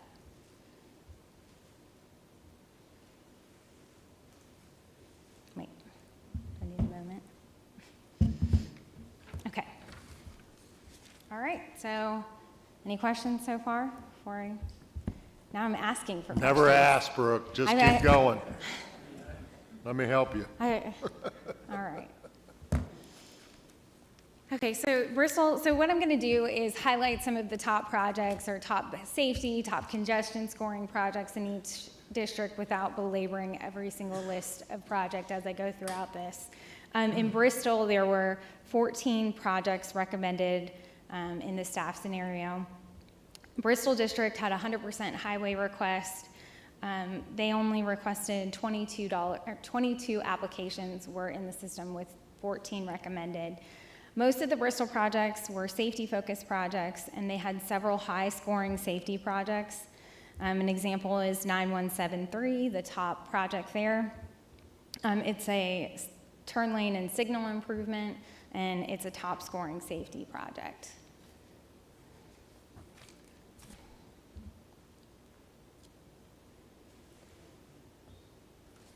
And this is the staff recommended scenario for Culpeper. We had 13 projects recommended in the staff scenario for Culpeper. Culpeper's results were characterized by a number of spot and intersection improvements targeting safety as well. And there was a few well-rounded projects in there. The pipeline project at Lee Highway, Blackwell Road safety improvement was a hybrid roundabout with turn lanes. It scored really well in congestion, safety, and accessibility. I will highlight as well, on the far right column, you can see what step the application was recommended for funding, if you want to track that through at any point.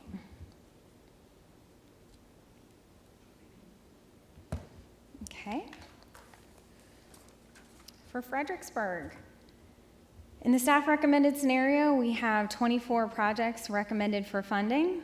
On this slide here, the top project, Route 17, Woods Crossroads, Davenport, roadway improvements is an R-cut. It's the #1 safety project in the district. A little bit further down, US 1 and 195, it's got ramp improvements. It's a well-rounded, targeted safety, congestion, accessibility project.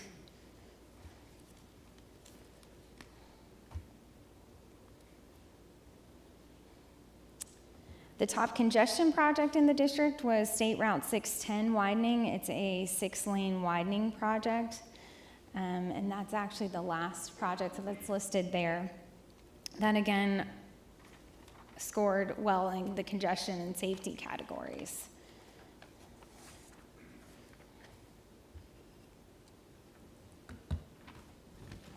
All right. Moving on to Hampton Roads. The staff recommended funding scenario includes 28 projects in Hampton Roads. Hampton Roads had the #1 and 2 scoring projects in the state, those first two that are listed up there. West Queen Street corridor improvements was the #1 project in the state for crash rate reduction. That's a little bit further down in the middle of the page.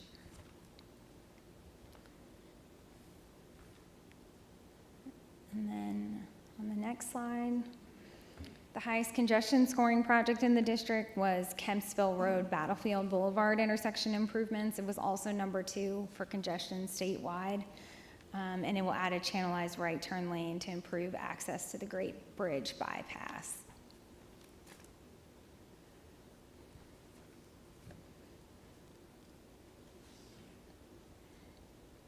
All right, here is the staff recommended scenario for Lynchburg. We had 12 projects recommended for funding in Lynchburg, primarily safety-focused projects, especially around US 29. I'll highlight Piney Forest Road improvements was the #2 safety score in the state. It's a 1-mile corridor improvement on US 29 with a new median and turn lanes and a traffic signal.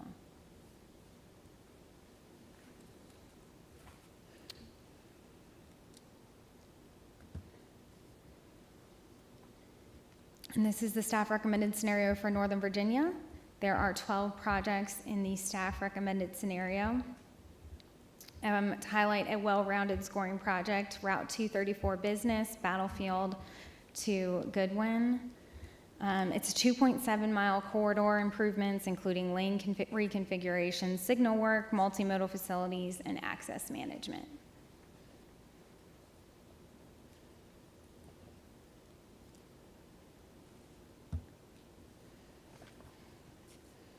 All right, the staff recommended scenario in Richmond. We had 20 projects recommended for funding in Richmond. 9325, Route 288 northbound, the hard shoulder running was the highest accessibility score in the state. This district also had the top 3 accessibility projects in the state.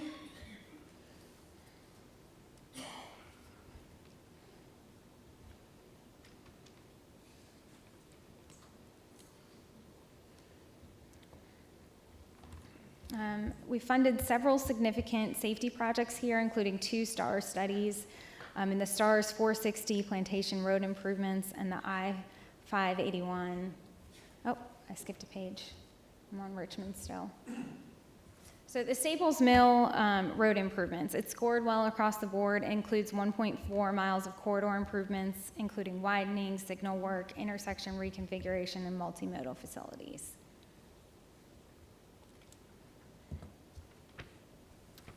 All right, Salem's staff recommended scenario includes 13 projects, funded several significant safety projects, including the 2 STAR studies that I just mentioned on the previous slide. I'll highlight the I-581, US 460, US 11 improvements. It improves the off-ramps and adds turn lanes to that interchange.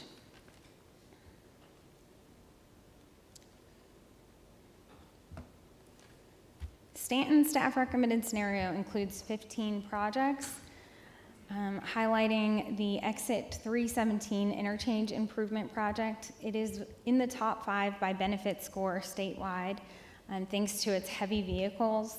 Had over 26% heavy vehicles throughout that area. They also are recommending a 250 space park and ride lot that goes with that interchange project, giving it the highest air quality score in the state.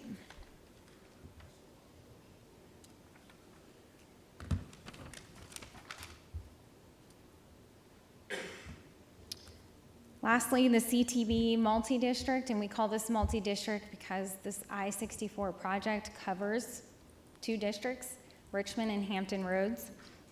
It is adding a 3rd lane in both directions from mile marker 204.9 to mile marker 234 on Interstate 64.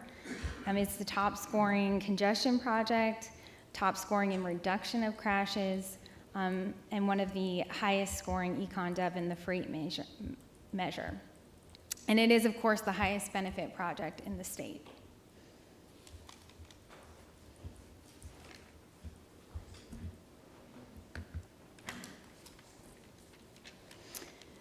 So what's coming up next, as we kind of mentioned in the beginning, that is the staff recommended scenario. We need to work closely. There is remaining funds that are still there on the table to discuss. And work on considering changing out projects for what the actual 6-year improvement plan adoption will look like for Smart Scale this round.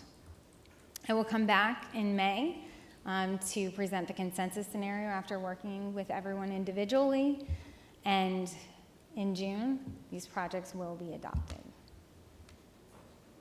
Any questions? Thank you.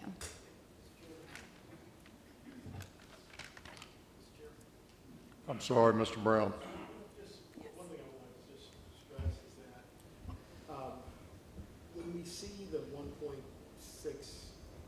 billion of projects here through Smart Scale, what we don't see is all of the dollars that are underlying this and leveraging these projects, because in many cases, Smart Scale is only funding a portion, maybe 50%, in some cases less than 20%. Of many of these large-scale projects. And Yes. as is the case with Hampton Roads, with Northern Virginia.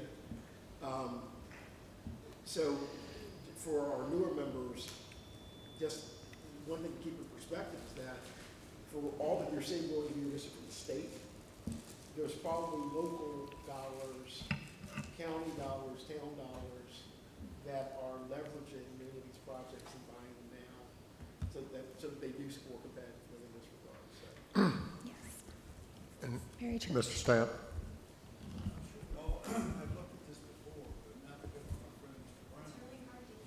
Can you hit the button, Mr. Stamp? Still not working. You need to get red on here. You can't hear you, Mr. Smith. You got to get red here before we can hear you. Hit the button again. The red light should go on the mic.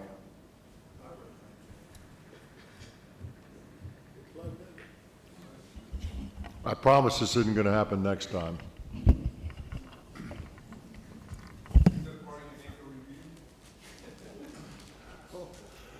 Question, not to pick on my friend Mr. Brown, but I see Richmond submitted 83 applications and 20 were approved. That means 60 applications were submitted that were not scored not approved. That's They a were lot of scored, work. they didn't make the But cut. that's a lot of work that somebody had to do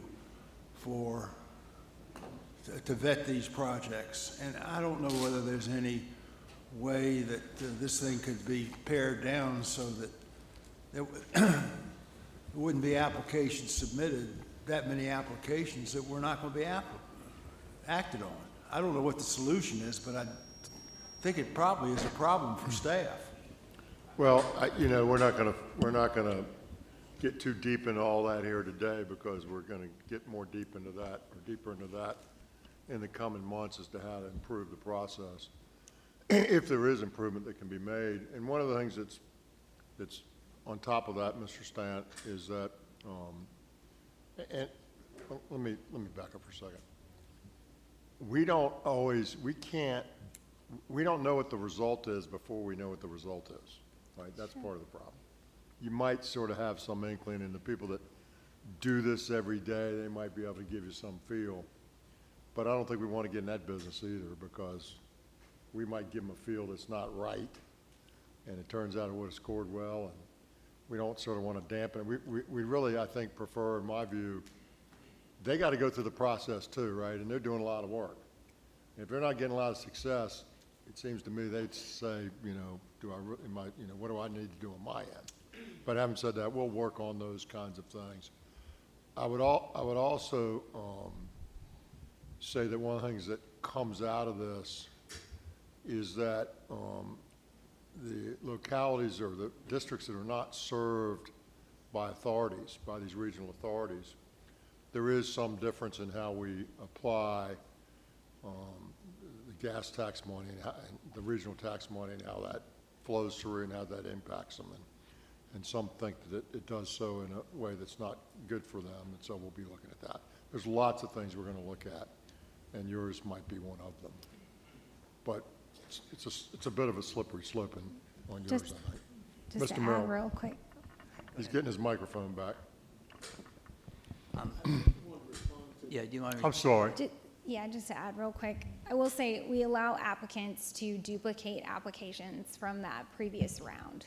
So a lot of what you see in there is applications that have been copied from previous rounds. One example is the I-64 gap from 205 to 211 has been in here since round 2, and the applicant can literally copy and paste, and it's a starting point that is a lot less effort. Just to say that's part of it.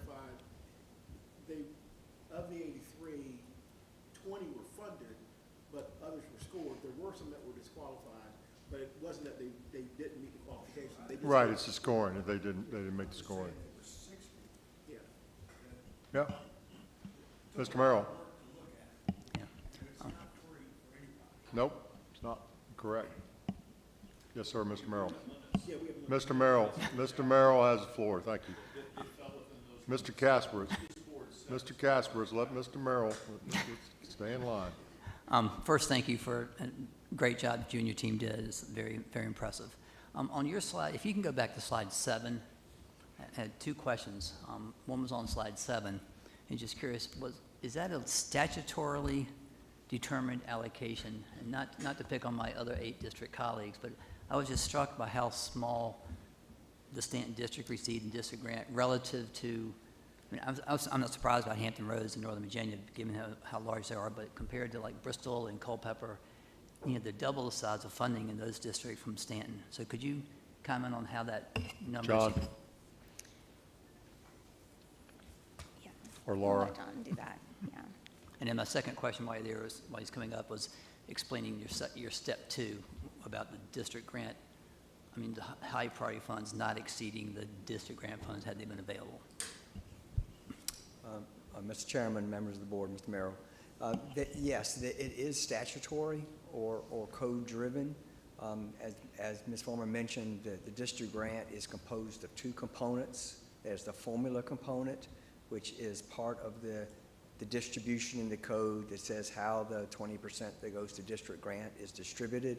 And it's a lengthy formula that's based on population and lane miles and VMT, and I forget all the components now, but it's a formula that determines how much would go to each district.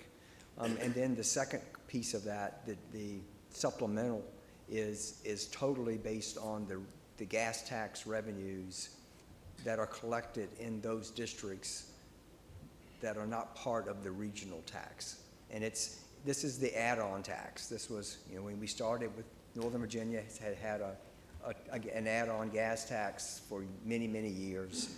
Then Hampton Roads came on board, then CBTA came on board, and in 81, we did the tax for 81, and then at that time they decided, well, we're doing this additional gas tax in all these regions, why shouldn't we do it everywhere? And so what was done was the revenue that's collected from the everywhere else is directed to the district grant program within the respective district. So some of those districts, do a very large portion, like Bristol. I just picked Bristol because it's the first one on the list.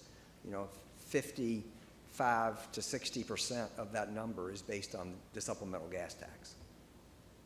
And in the Stanton district, that supplemental gas tax is going to 81? So Yes, that's why correct. so that Stanton, negatively impacts the district. Only about 20% or so of Stanton's number is based on the gas tax because of the fact that the areas, the localities that are within the 81 corridor, those monies go to 81. Thank you. So we'd be happy to give you the formula, Mr. Merrill, but there's no judgment in here for us at this point. Yeah. I was just struck by the magnitude of difference. We just when I think about population and multiplied 91 through. miles. Yes, sir. And then my second question was to you, Brooke, was if you could just make sure I understand. You say on step 2, as long as the smart scale cost does not exceed the total amount of district grant funds available. Could you? And the question is, sorry. How exactly does that work? When it says, as long as the smart scale cost does not exceed the total amount of district grant funds available. So if something was funded in step 2, it would have been funded in step 1, had there been funds available? Exactly. Yes. So if you're sorting by smart scale score, the first step, you're only eligible for district grant. Right. Say the top scoring project in the district was a project that's only eligible for HPP, that would have not gotten funded in step 1. So step 2 recognizes really high scoring projects in the district.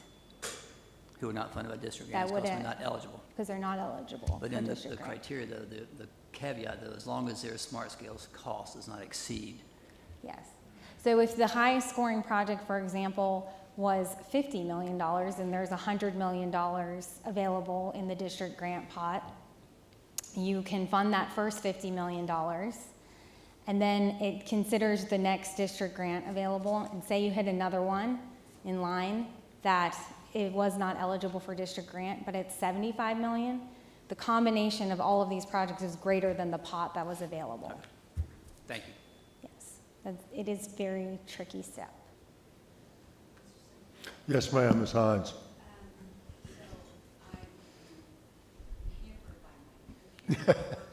Sorry.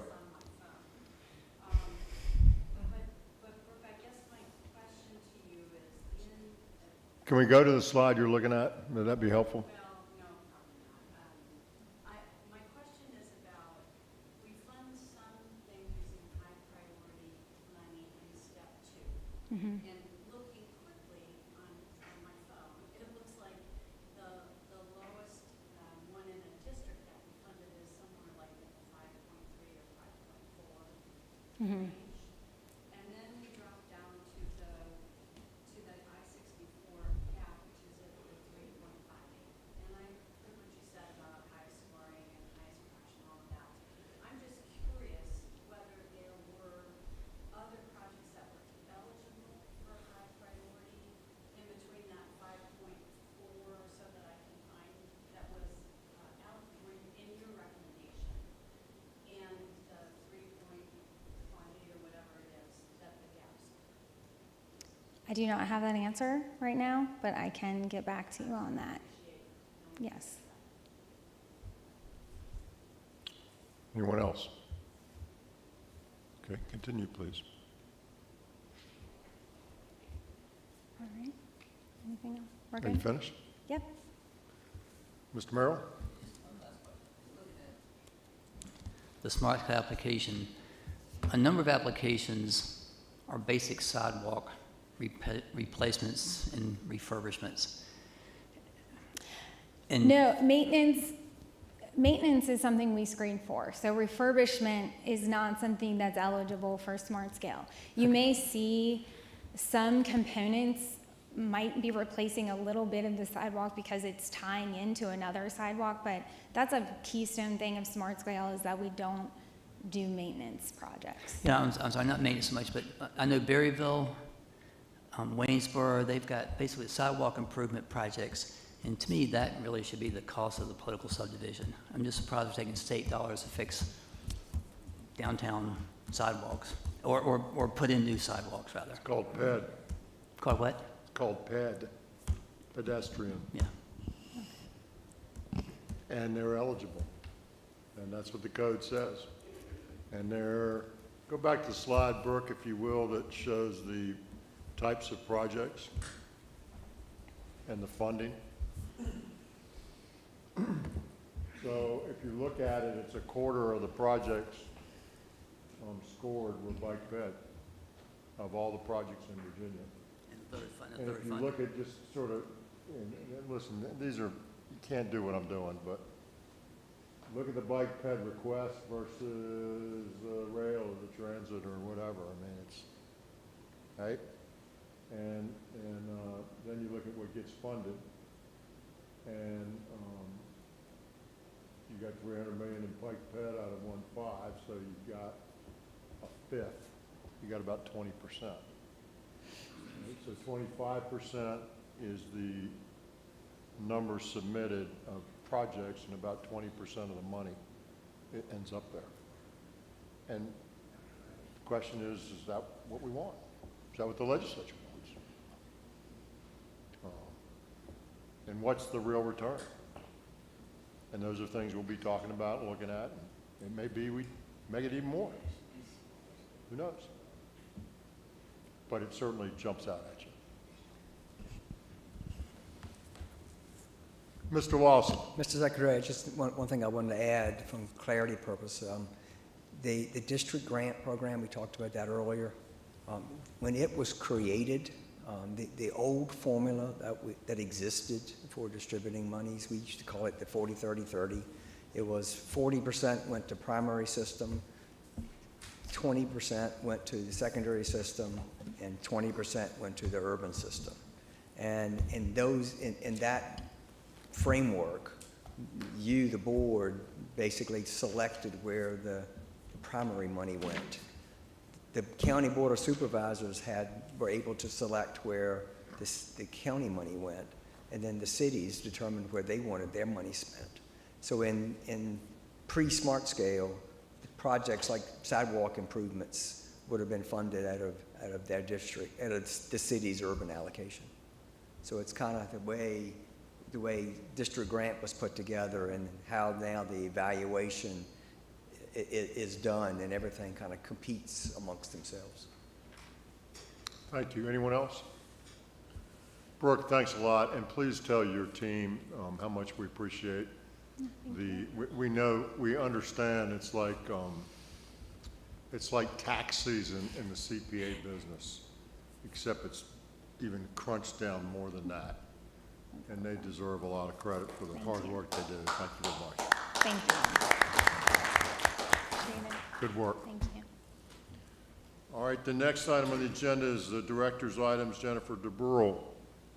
Ma'am. I don't think I have a microphone. I think you're capable, though. I think I am capable. So a couple of things from the DRPT perspective. In your folder, you have a director's report. It's our typical monthly report, highlighting the activities we have on the rail side and some on the transit side as well. Our ridership updates are in there. Transit ridership continues to trend in the right direction, as well as our Virginia Breeze ridership. And on the Amtrak side, we continue to set new monthly records every month. So that's a good place to be. What I want to focus on today instead is to give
VRE funding to you later this year. Thank you. Good. Next thing that I wanted to mention is you may have seen some news coverage about Metro Rail and WMATA, some actions of the Metro Rail Safety Commission. Now their ears perked up. All right, so some actions of the Metro Rail Safety Commission. Metro Rail Safety Commission issued 3 safety directives very late on Friday afternoon to Metro. There was a lot of activity over the weekend with the Metro Board having to do with these 3 directives. One of them had to do with operator training, one with the 7000 series cars and the return to service, and then a worker protection training provision. Just on the surface, all very procedural in nature. Metro did file an appeal with the MSC yesterday. They would have had to reduce their level of service to accommodate pulling some operators out of service and pulling some trains, or not being able to add as many 7000 series trains to operations. They did file an appeal with the MSC yesterday, which resulted in a stay on implementation of those safety directives, while the 2 parties continue to kind of work through the issues together. So no impacts to service. I am hopeful that everybody can come together and kind of work through the issues at hand, but certainly has led to a lot of activity over the past couple of days related to Metro and the system. I think Metro has been very clear that the issues don't directly impact rider safety, and they're procedural in nature, and so we're going to let that process continue to play itself out, but it's something that I wanted to make the board aware of and that we are on top of at DRPT. I'm happy to answer any questions.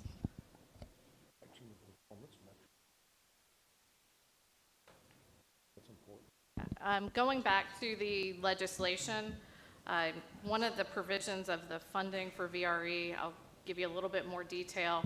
We've been trying to fund a railroad through a bus formula since 2018 that's based on performance. And from the beginning, and I worked on the development of that performance-based formula in 2018, it's been a square peg, putting a square peg into a round hole. So I think we've reached the point where we need to make a change. So pulling VRE out of the traditional merit funding program helps us do that. It does not take them out of the performance evaluation funding. We would develop performance metrics that are specific to commuter rail and still report on their performance here to the board as part of the annual funding package for VRE.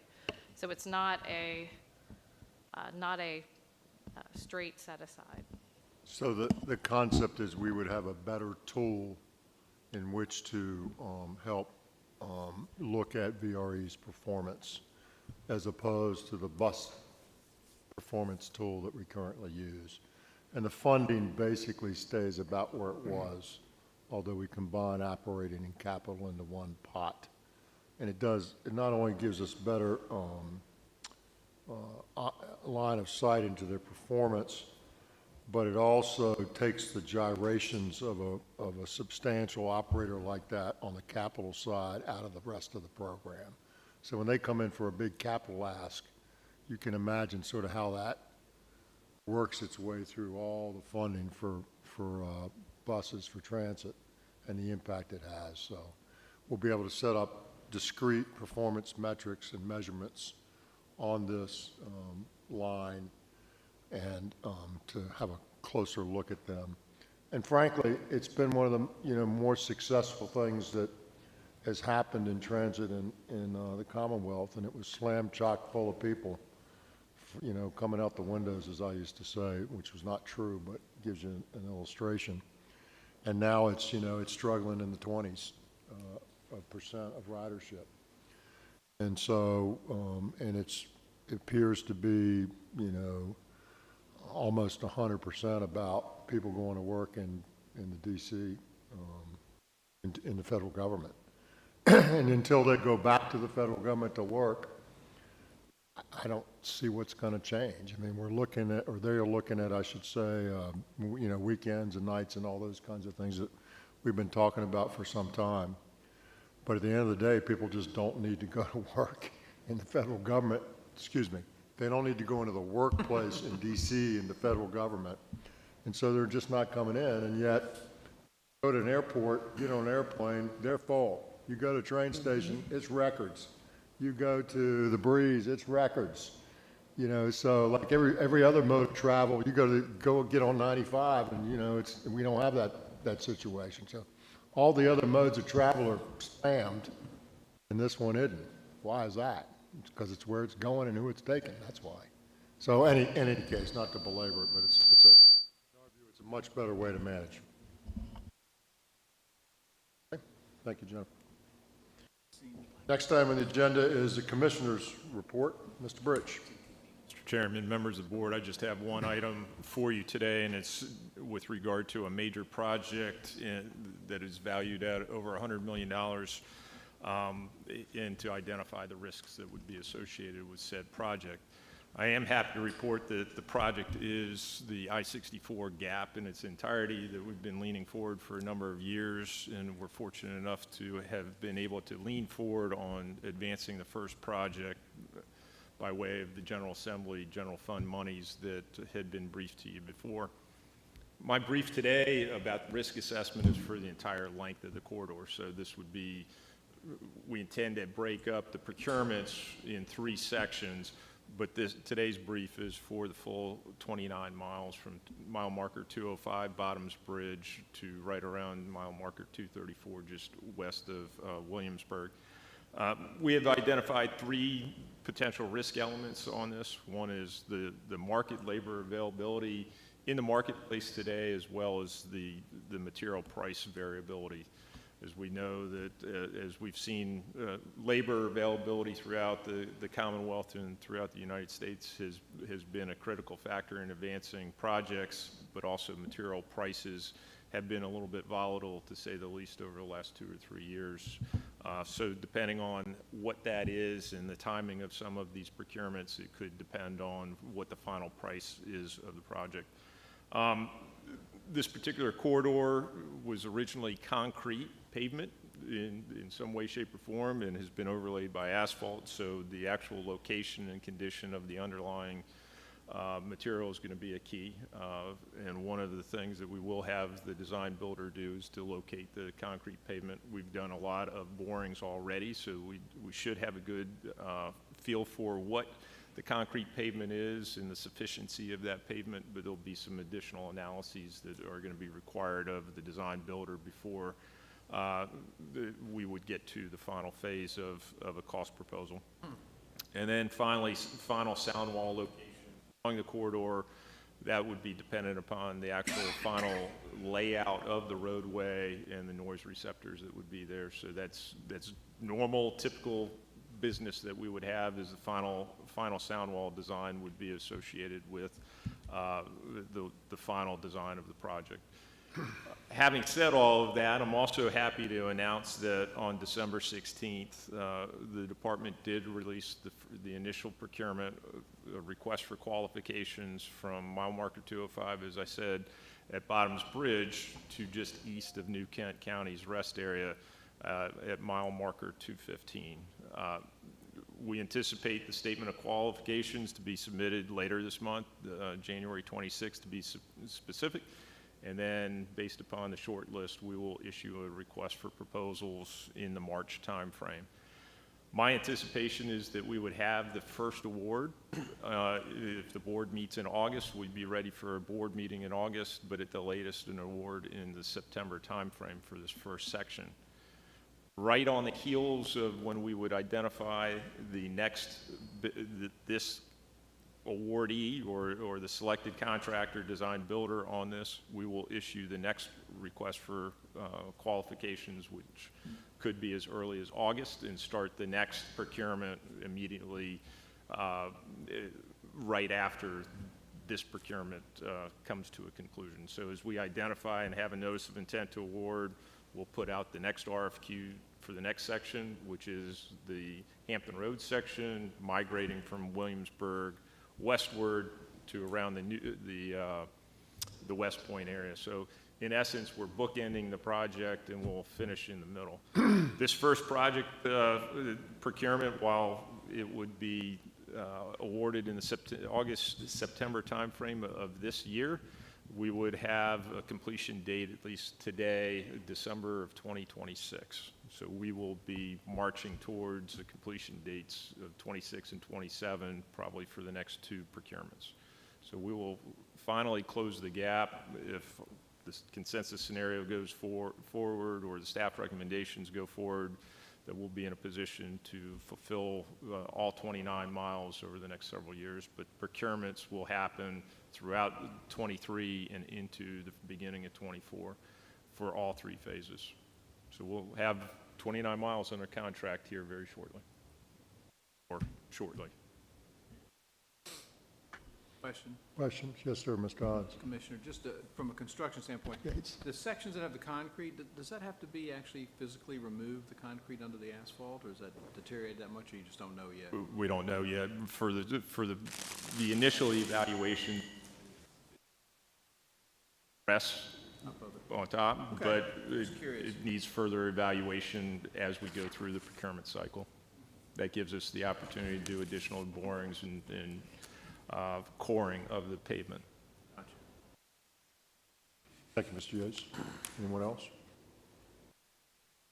All right, thank you, Commissioner.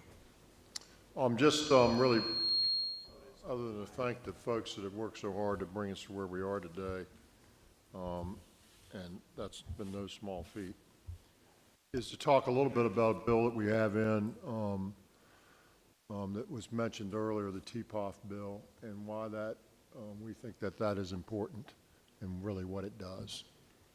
So one thing that became abundantly even more clear to me as I became the secretary was that we have no good way to react to opportunities with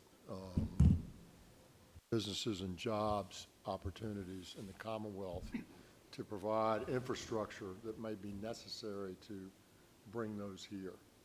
And in my sort of way I say it, which is true, but sort of in a joking fashion, is that some large manufacturer comes here and we show them this great place that we have, and it's a site, and it's not quite ready, and they need X, and they need Y, and they need some road money, or they need some roads. And we say, you know, no problem, we're gonna get right on that. We got some NEPA, and we got some design, and we got some engineering, and then we got to submit an application to Smart Scale, and then we got to get it scored, and we got to hope that it scores, and then we got to build the road. And you know, give me a call in 7 or 8 years, and we'll, you know, hopefully we'll be able to get this thing in. And they say, thank you, Mr. Miller. It's really been nice being here. Thank you so much for your time. We're going to go to North Carolina or Georgia. Have a nice day. And that's exactly what's been happening in Virginia for numbers of years.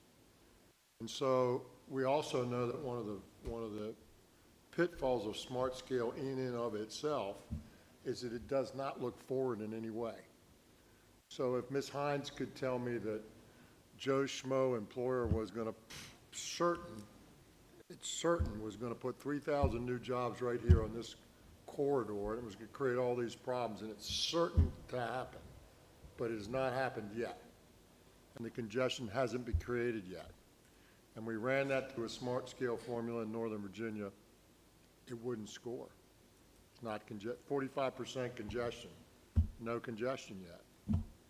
Okay, so it doesn't work for those scenarios. And one of the things that you know that the governor has done is tried to make this this economic development opportunity process a real process that really gets us in the game. And we've been losing out to these other states because they've been in some cases creating their own sites and putting the infrastructure in, and then say, here it is, come use it. And we're just not doing that. So we've had since I've been in this job, we've had lots of calls from various places in the state that have gone through this exact process with us. They say, I got this company coming, right? And I've talked to the companies, and they're coming, right? But they're not here yet, and they haven't created the problem yet. And the problem won't be created till they get here. And when they get here, it's going to be too late. And they say, how do I deal with that, right? And I said, like, NEPA, you know, environmental engineering, design. I go through the whole drill, you know, sort of in a laughing way. But So how do we fix that, right? We have no way to fix that in our transportation funding formulas now. So the concept was, let's use the existing TPOF fund, and let's have a little bit of flexibility in it, right? So let's put some money in it. The Transportation Infrastructure Bank money is about $100 million. It has not been well utilized in the recent past, last 5, 6, 7, 8 years, for lots of reasons. So let's move that over into this new category inside TPOF, and we start with $100 million. And then we allow the governor to ask the General Assembly for money each year or each biennium, up to 50 a year or 100 biennium, to refill that pot, and never would it go above 300 million. And the governor doesn't have to ask, and the governor can ask, and the legislature can say no, and it doesn't happen. So we still have the shared governance of both the administration and legislature in terms of oversight of the money and the allocation of the money. And by that way, we have these funds now. When this big opportunity comes to town, if we see it and we know it's going to happen, the Secretary of Transportation and the Secretary of Commerce and Trade can meet and decide that they want to recommend to the governor that we use some of these funds to build some roads for this particular space. And when the governor agrees to that, we have the money to get going. Now, we still have the rest of the process to work through, but we don't have to wait forever on money and scores and hoped fors and so forth. And we're talking entities that bring in 2,500 jobs or, 1,800 jobs. We looked at one the other day. The jobs were $100,000 a piece. There were like 600 or 700 of them, $100,000. And it wasn't like in Northern Virginia. It was some place where $100,000 jobs are like, you don't see a lot of them. And the point is, how do we make that work, right? And we don't have a mechanism to make it work. And so all we're asking is, keep that money in transportation, but just take the handcuffs off a little bit so that the administration, working with the legislature, can move more quickly when there's opportunities to do so. So we take the Transportation Secretary, the Commerce and Trade Secretary, and the governor to spend any money that was there, and we take the legislature and the governor to put money there, and that's basically how it's working. We think it's critically important to get some of this moving.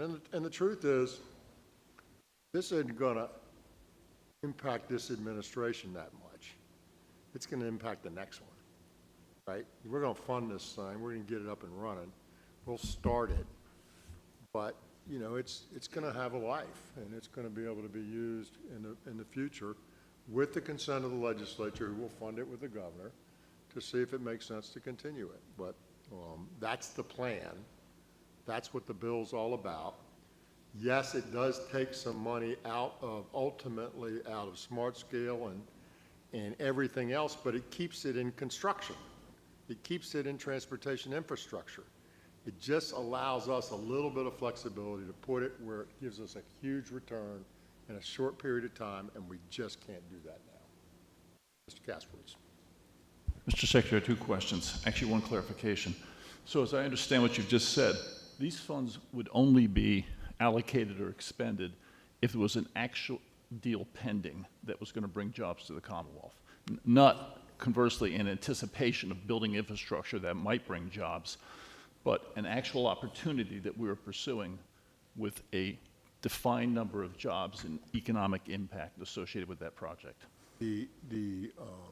To be clear, the Secretary of Transportation and the Secretary of Commerce would have to recommend to the governor, and the governor would have to approve any expenditure of these funds. And the intent is that they're to be spent when we have a real economic development project with real opportunity that we can't get unless we do it. Okay. The intent, not the requirement of the legislature.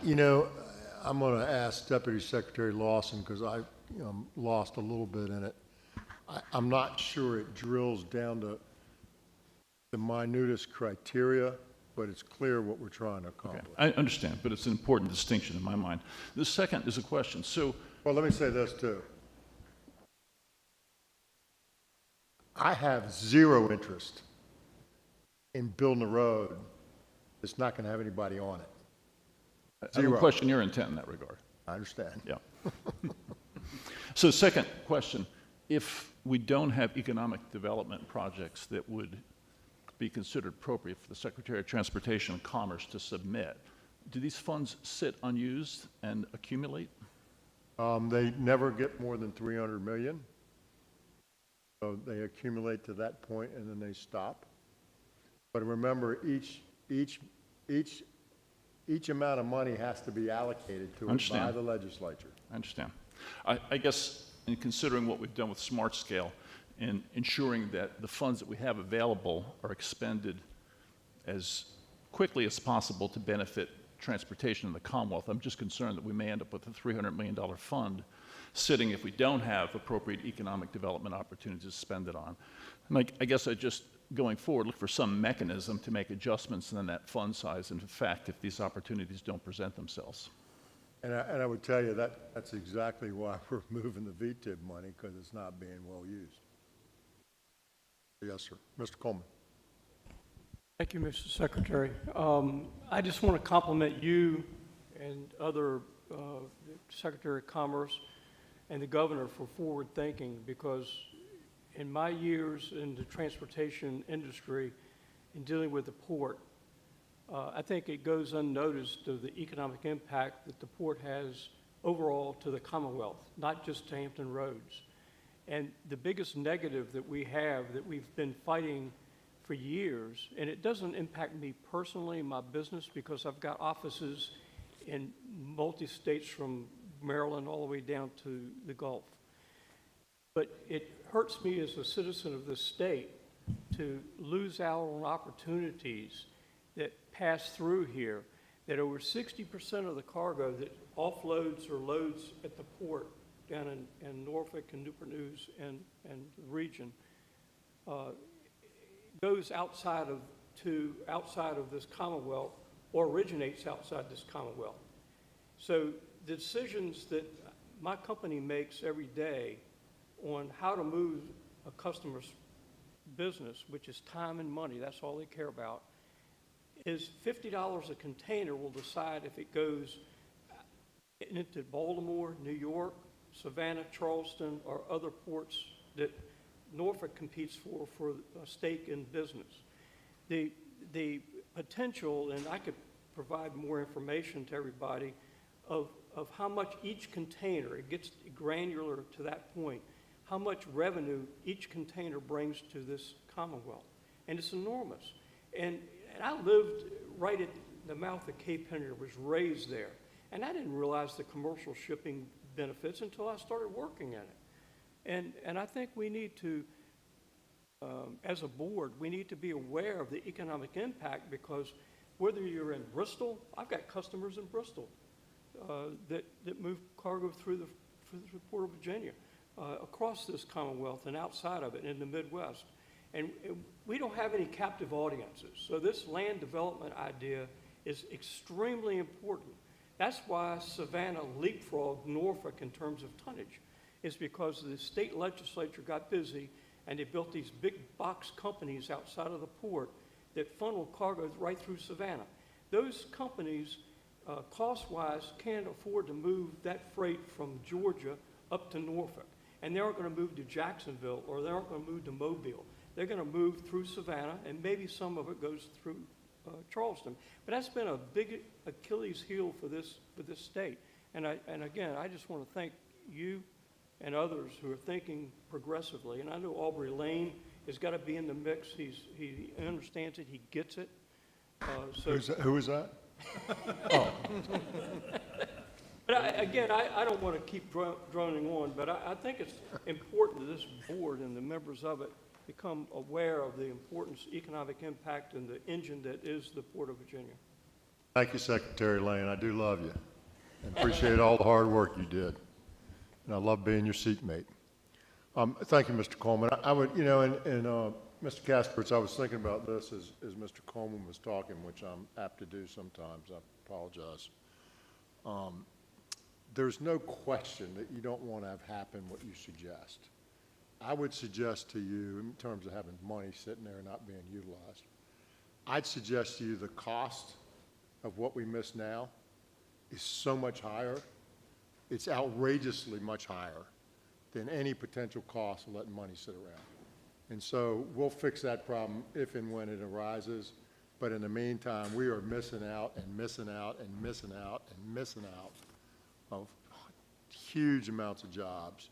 And the people are telling us all the same thing, but keep telling us that. So, Mr. Secretary, to that point, if there is a compendium of economic opportunities lost in recent times that our Economic Development Group has compiled, it would be wonderfully helpful for this board to see that and to understand what transportation infrastructure improvements might have changed that outcome.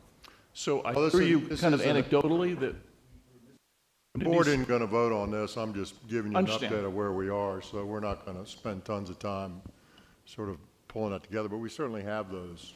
that'd be helpful. Talk to Mr. Alcubi and others in LJ. They'll look at you like, yeah, that's exactly what the problem is. Thank you. Mr. Secretary, I mean, we have two great examples, Hyundai and Intel. I mean, Yeah. Hyundai chose Savannah because there wasn't a site ready for them, and Intel chose Ohio. I mean, those are huge Exactly. manufacturing opportunities that we had. For exactly that reason. Weren't ready, takes too long to get ready.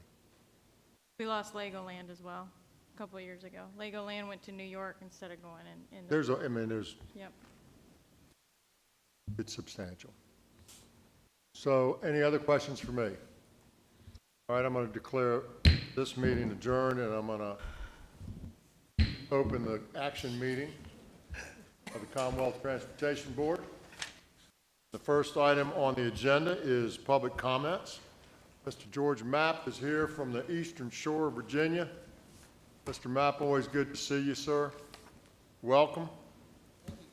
I just want to give you a quick update. We're working on two projects now. Cape Charles, we have a $2.5 million earmark, and we're working with the VDOT folks. It would come up a little bit short with that because the original feasibility plan was done 2 years ago, and the costs have raised since then. So we're working on how to bridge that deficit there. Also, we're applying for a $25 million raise grant. And the good news is that we will not have to have matching funds because of where we're located on the Eastern Shore. But overall, things are going well, and we appreciate the support that the board and the commissioner have been giving us. Thank you. Thank you for the update, Mr. Mapp. Appreciate you being here. Next item on the agenda is approval of the minutes. They were distributed in your package. Are there any corrections to those minutes or questions about those minutes? Hearing none, I accept a motion to approve. Move approval. Second. Dr. Stant moves and Mr. Folks was moving his mouth. He seconds. All in favor say aye. Aye. All opposed say no. Are there any abstentions? Thank you very much. First numbered item on the agenda is action on the real industrial access for Hershey Chocolate. Mr. Todd, let's go talk a little chocolate. Did he bring any? What samples?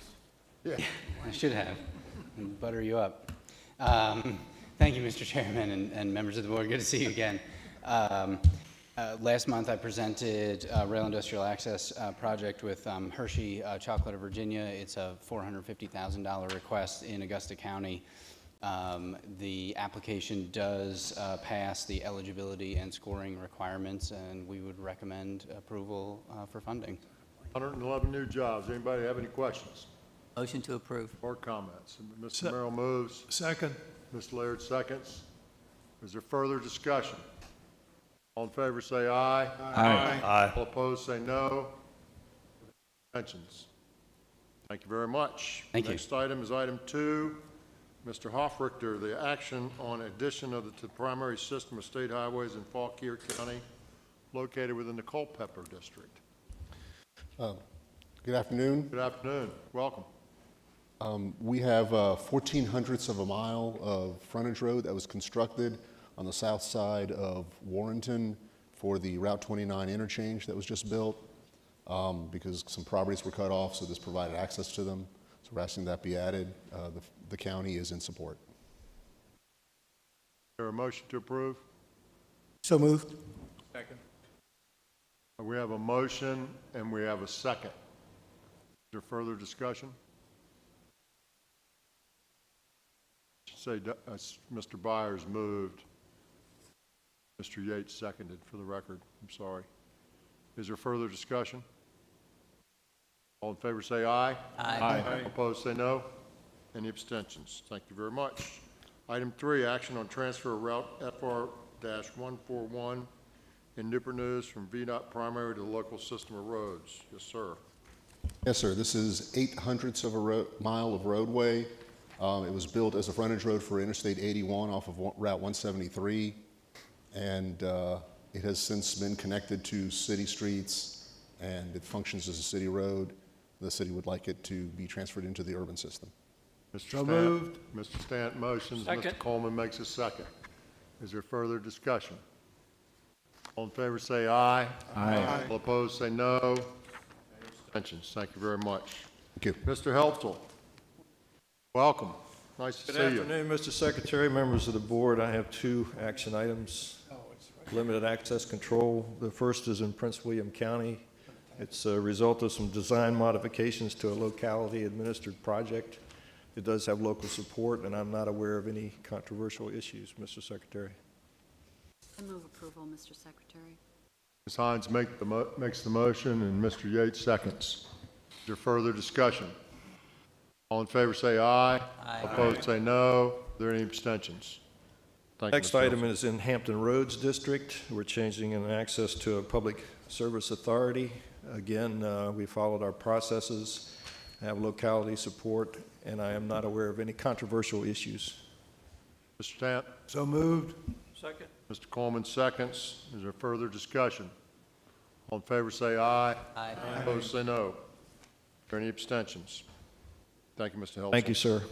Next item is item 6, Mr. Russ Dudley, action on recreational access to Herman Road Lake Gaston Day use site. Yes, sir. Say that 3 times really fast. I will not try to do that. Ooh. Good Mama, I afternoon, went Mr. down to the Herman Road Lake Gaston Day use site today.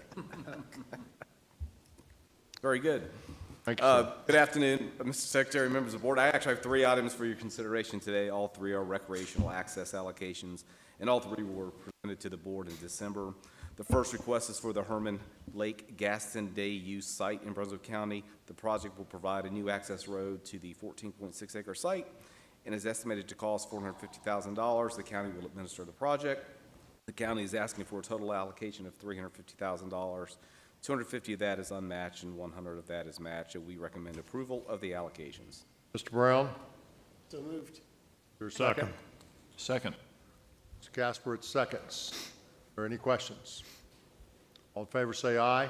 Aye. Opposed say no. Any abstentions? Thank you very much. Item 7.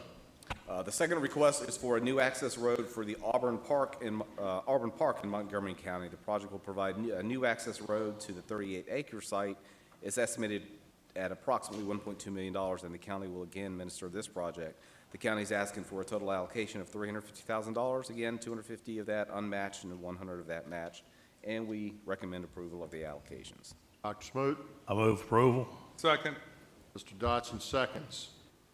If there's further discussion, all in favor say aye. Aye. Opposed say no. Any abstentions? Item 8. And finally, our last request is for a new access road for Hoskins Creek Park in the town of Tappahannock. The project will provide a new access road to a 7 acres waterfront site, which is estimated to cost $450,000, and the town will administer the project. The county is asking for a total allocation of $350,000. $250 of that is unmatched and $100 matched, and we recommend approval of the allocations. Ms. Sellers? Move approval. Second. Is there a second? Second. Ms. Hines seconds. Is there further discussion? All in favor say aye. Aye. All opposed say no. Are there any abstentions? Thank you very much. Ms. Pryor? Number 9, regular monthly transfers. Yes, sir. I have the regular monthly transfers for your approval from November 12th, 2022 through December 9th, 2022, and I recommend your approval. Any So questions? Ms. Hines makes a motion. Is there a second? Second. Mr. Merrill seconds. Is there further discussion? All in favor say aye. Aye. Opposed say no. Any abstentions? Thank you very much. Item 10. The next item on the agenda is the addition of several projects to the 6-year improvement program. The majority of these projects are spot safety improvement projects.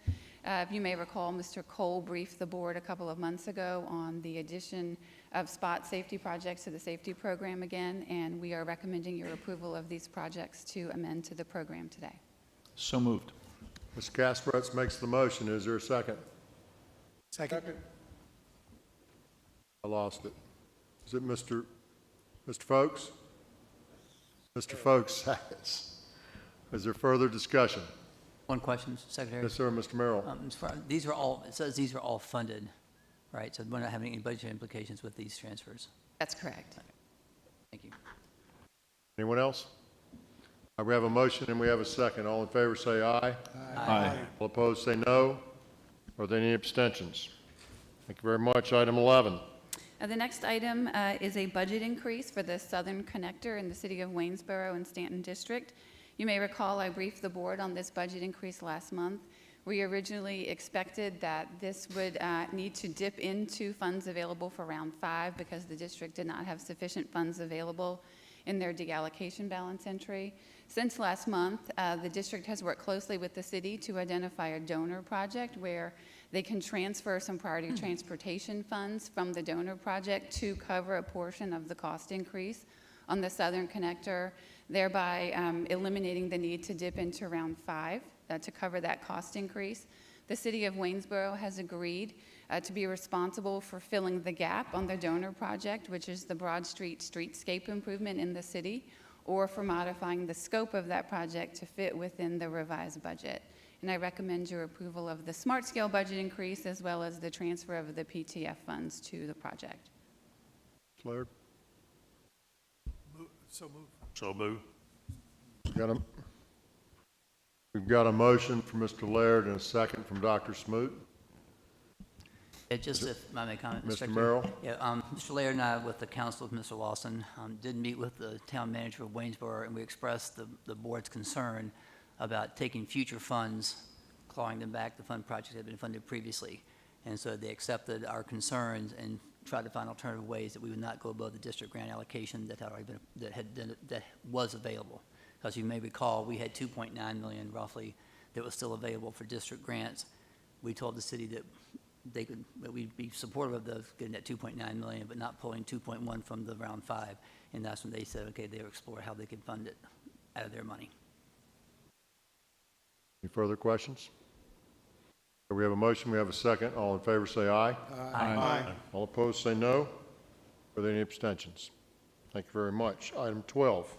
The next item is a smart scale budget increase in the district of Lynchburg, the Route 15 and 360 roundabout project.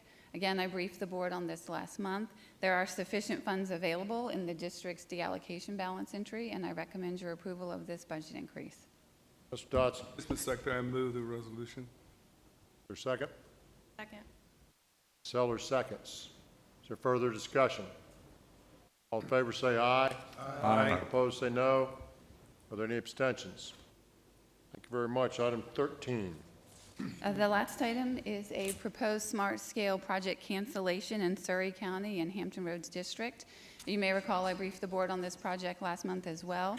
There were some budget implications. The county was unable to secure additional funds, and they have subsequently requested that we cancel the project.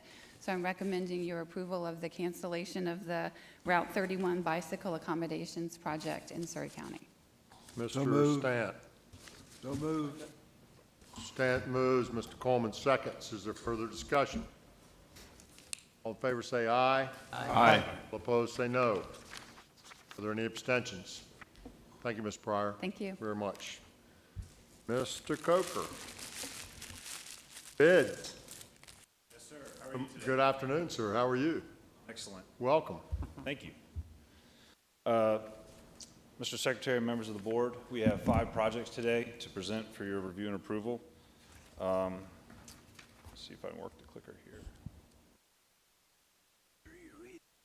First project is Order 307 in the Lynchburg District. It's UPC 121831. It's a 2023 plant mix project in primary systems in the counties of Appomattox, Campbell County, and City of Lynchburg. We received 2 bids. The low bid was $5,360,142 from Adams Construction of Roanoke, Virginia, and we recommend award. Are there any questions? Yes, sir, Like Mr. to move, Dodson. Mr. Secretary. Mr. Dodson moves. Mr. Merrill seconds. Is there further discussion? All in favor say aye. Aye. Opposed say no. Are there any abstentions? Thank you, sir. Thank you. Next project is Order 213 in the Salem District, UPC 119991. Again, this is a plant mix project in the secondary systems for Montgomery, Pulaski, and Giles counties. We received 2 bids. The low bid was $5,227,589 from Adams Construction Company of Roanoke, Virginia, and we recommend award. It is within range. Dr. Move Smoot. approval. Dr. Smoot makes the motion. Ms. Sellers seconds. Further discussion. All in favor say aye. Aye. All opposed say no. Abstentions. Thank you very much. Next item. Next project is Order 419 in the Richmond District. This is UPC 122062. This is another plant mix project on the secondary systems in Amelia, Powhatan, and Chesterfield counties. We received 4 bids on this project with the low bid of $6,042,777, which is within range from Alan Myers of Glen Allen, Virginia, and we recommend approval. Moved. Mr. Brown moves, Mr. Casper seconds. Is there further discussion? All in favor say aye. Aye. All opposed say no. Are there any abstentions? Thank you very much. Number 915, please. Order 915, this is in the Northern Virginia District, UPC 121722. This is another plant mix project on the secondary systems in Loudoun and Prince William counties. We received 5 bids with a low bid of $5,475,271, which is within range from Superior Paving Corporation out of Gainesville, Virginia, and we recommend approval. Mr. Secretary, I move approval. Ms. Hines makes the motion. Mr. Casper seconds. Is there further discussion? All in favor say aye. Aye. All opposed say no. Are there any abstentions? Thank you very much. Order number 918. Order 918, this is a Northern Virginia District project, UPC 121816. This is another plant mix project on the secondary systems in Fairfax County. We received 4 bids with a low bid of $5,530,777 from Alan Myers of Virginia and Glen Allen, Virginia, and we recommend award. So moved. Ms. Hines makes the motion. Ms. Sellers seconds. Is there further discussion? All in favor say aye. Aye. All opposed say no. Are there any abstentions? Thank you very much. All right, thank you very much. That's all the projects I have. Let me make a comment about this because it struck me when I did it the other day. It's really nice, particularly in this environment that we're living in, an economic environment that we're in, that we've got these bids and they're all green. Right? And some people that came before this year's board, Kasperitz and particularly Mr. Malvin and Mr. Williams and others, a lot of the members worked hard on trying to get estimating to be as good as it could be, obviously with the help of the engineers and the management at VDOT. And so it's nice to see that we're aligned between our estimates and the market and that we're in the green. And while some of them, none of them had only one bidder, some of them had 2, but some of them had 4 or 5. But the point is they're all in the green. And that's where we want to be. So good work to the folks on the team. and of those who came before us who worked hard on this. Appreciate it. It's a nice place to be. So that is our last agenda item. Obviously, we're in legislative session time, so it's busy and fun all at the same time. I apologize for looking at my phone a little bit. As I told you, I had a good sense of that before working for a number of secretaries, but it's nothing like when you do it. You sort of have to keep an eye on things, particularly during this time of year. So appreciate everything y'all do. Does anybody have anything for good and order? Ms. Hines? Mr. Secretary, I've gotten 2 texts just from folks back in my district wondering when the scorecards are going to be posted. Do we have a date? They're online. They're out. Oh, somebody just sent me a note saying they couldn't They find might them. have to refresh if they had the agenda open this morning. They'll have to refresh. It says part of the agenda? Yes. Okay, that's great. And it will Thank you, be on our Carol. website? It's on our website. It's linked on the agenda, but it's also posted as a standalone presentation. We double-checked, and it is out there. Okay, great, I'm sure they're listening. So they just either the got that. agenda link or go straight to the website. Brooke, you want to add something? Did you take it down, Brooke? The PowerPoint presentation is linked currently. By the end of the business day today, everything will be posted and linked on the Smart Scale website. Okay, so by the end of the day today, they'll be able to see the scorecards. Yeah, and we will also send out a Smart Portal blast to all the applicants, letting them know. Some of these are regional entities who are not applicants, so. It will be linked on the homepage, so smartscale.org. Thank you. Anyone else? Listen, we did a lot of really good work today, and we did it in 4 hours and had lunch. And I appreciate the work that y'all do. I was very focused when I took this job on not spending more time of yours than we needed to get the same work done. So that's always been the goal, but at the same time, I don't want to not get the work done and do what we need to do. So I'm hoping we're reaching the right balance there. We work hard before you get here to make our presentations succinct and clear so that we can, in theory, ask less questions because we have less questions. And so I wanted to commend the staff and the folks that work with us to get that done. And we'll continue to work on that. And wish us luck this month, and we will see you next month. And if we can do anything to help you, send smoke signals. The phone lines are full. Thank you very much. Have a great day.